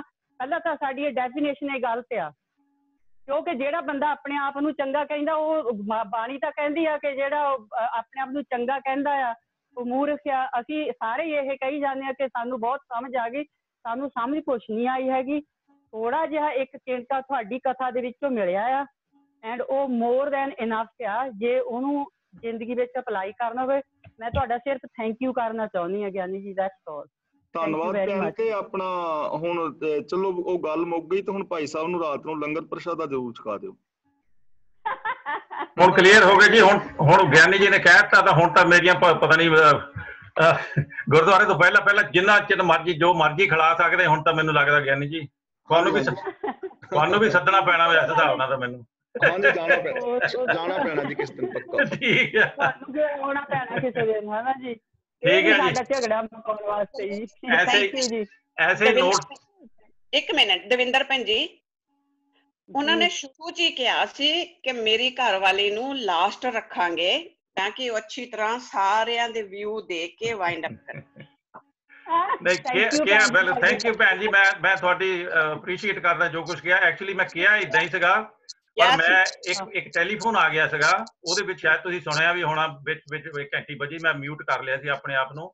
ਮੇਰੇ ਭਾਣੇ ਵੀ ਸ਼ਾਇਦ ਗੁਰਮੁਖ ਸਿੰਘ ਤੇ ਬਾਅਦ ਮੈਂ ਉਹਨਾਂ ਨੂੰ ਲਾਉਣਾ ਸੀਗਾ, ਪਰ ਉਹ ਆਪਣੇ ਨਹੀਂ ਹੋਏ ਸੀ। ਮੈਂ ਕਿਹਾ ਵੀ ਸੀਗਾ ਤੁਸੀਂ ਅਨਮਿਊਟ ਹੋ ਜਾਓ, ਤੇ ਪਰ ਉਹ ਨਹੀਂ ਹੋਏ। ਮੇਰੇ ਭਾਣੇ ਵੀ ਸ਼ਾਇਦ ਫੋਨ ਆਇਆ, ਤਾਂ ਚਲੋ ਕੋਈ ਗੱਲ ਨਹੀਂ ਜੀ, ਏਦਾਂ ਦਾ ਆਪਾਂ ਰੋਜ਼ ਥੋੜਾ ਬਹੁਤਾ ਚੱਲਦਾ ਵੀ ਆ। ਰੋਟੀ ਪਾਣੀ ਦਾ ਰੋਜ਼ ਰਿਮਾਈਂਡਰ ਹੋ ਜਾਵੇ ਨਾ, ਤਾਂ ਫਿਰ ਉਹਦੇ ਵਿੱਚ ਕਈ ਵਾਰੀ ਵਧੀਆ ਵੀ ਮਿਲ ਜਾਂਦੀ ਆ। ਅੱਜ ਤਾਂ ਮੈਨੂੰ ਵਧੀਆ ਮਿਲੂਗੀ ਜੀ। ਮੈਂ ਕਿਹਾ ਝਗੜਾ ਵਾਲੀ ਗੱਲ ਪਹਿਲਾਂ ਕਲੀਅਰ ਕਰ ਦਈਏ। ਹੋ ਗਏ ਜੀ। ਹੁਣ ਮੈਂ ਤਾਂ ਕਹਿੰਦਾ ਰੋਜ਼ ਝਗੜਾ ਹੁੰਦਾ ਰਹੇ ਤਾਂ ਠੀਕ ਆ। ਹਰੇਕ ਘਰ 'ਚ ਹੀ ਹੁੰਦਾ ਤਾਂ ਸੁੱਖ ਨਾਲ ਪਿਆਰ ਵੱਧਦਾ ਹੈ ਜੀ, ਪਿਆਰ ਵੱਧਦਾ ਸੇ। ਜਿੱਦਾਂ ਕਹਿੰਦੇ ਨੇ ਪ੍ਰੇਮ ਜਿੱਥੇ ਹੋਵੇ ਉੱਥੇ ਝਗੜਾ ਹੁੰਦਾ। ਥੈਂਕ ਯੂ ਵੈਰੀ ਮਚ ਸਾਰਿਆਂ ਦਾ, ਬਹੁਤ ਬਹੁਤ ਧੰਨਵਾਦ ਜੀ। ਇੱਥੇ ਅੱਜ ਦੀ ਡਿਸਕਸ਼ਨ ਬਹੁਤ ਵਧੀਆ ਹੋਈ ਆ, ਤੇ ਨਾਲੇ ਆਪਾਂ ਸਾਰਿਆਂ ਨੂੰ ਸੋਚਣ ਦਾ ਵੀ ਥੋੜਾ ਜਿਹਾ ਮੌਕਾ ਮਿਲੂਗਾ। ਕੱਲ ਤਾਈਂ ਆਪਾਂ ਜੇ ਕੋਈ ਹੋਰ ਵਿਚਾਰ ਹੋਈ ਸੋਚ ਕੇ ਵਿਚਾਰ ਦੱਸਿਓ ਆਪਣੇ ਆਪਣੇ। ਸਾਰੀਆਂ ਸੰਗਤਾਂ ਦਾ ਬਹੁਤ ਬਹੁਤ ਜਿਨ੍ਹਾਂ ਨੇ ਹਿੱਸਾ ਲਿਆ ਧੰਨਵਾਦ। ਕੱਲ ਨੂੰ ਮੈਂ ਤੁਹਾਨੂੰ ਫੇਰ ਬੇਨਤੀ ਕਰਦਾ ਵੀ ਕੁਛ ਨਾ ਕੁਛ ਆਪਣਾ ਜ਼ਰੂਰ ਵਿਚਾਰ ਦਿਆ ਕਰੋ, ਤਾਂ ਕਿ ਸਾਨੂੰ ਗਿਆਨੀ ਜੀ ਨੂੰ ਵੀ ਪਤਾ ਲੱਗਦਾ ਰਹੇ ਵੀ ਕੋਈ ਸੁਣਦਾ ਵੀ ਹੈ ਕਿ ਨਹੀਂ। ਜੇ ਆਏ ਆ ਚੱਲ ਗਏ, ਉਹਦੇ ਬਾਅਦ ਦੇ ਵਿੱਚ ਉਹ ਵੀ ਚੱਲ ਗਏ, ਤੇ ਉਹਨਾਂ ਨੂੰ ਪਤਾ ਨਹੀਂ ਲੱਗ ਸਕਦਾ ਵੀ ਤੁਸੀਂ ਕੀ ਸੋਚਦੇ ਆ। ਤੇ ਥੋੜਾ ਬਹੁਤਾ ਆਪਣਾ ਜ਼ਰੂਰ ਵਿਚਾਰ ਦੇ ਕੇ ਫਿਰ ਜਾਇਆ ਕਰੋ। ਤੇ ਧੰਨਵਾਦ ਜੀ ਸਾਰਿਆਂ ਦਾ ਬਹੁਤ ਬਹੁਤ। ਤੇ ਅਸੀਂ ਹੁਣ ਇੱਥੇ ਬੁਲਾਉਣੇ ਫਤਿਹ। ਕੱਲ ਨੂੰ 2 ਵਜੇ ਫੇਰ ਮੁੜ ਕੇ ਆਇਓ ਜੀ। ਬੁਲਾਓ ਫਤਿਹ ਜੀ। ਵਾਹਿਗੁਰੂ ਜੀ ਕਾ ਖਾਲਸਾ, ਵਾਹਿਗੁਰੂ ਜੀ ਕੀ ਫਤਿਹ ਜੀ।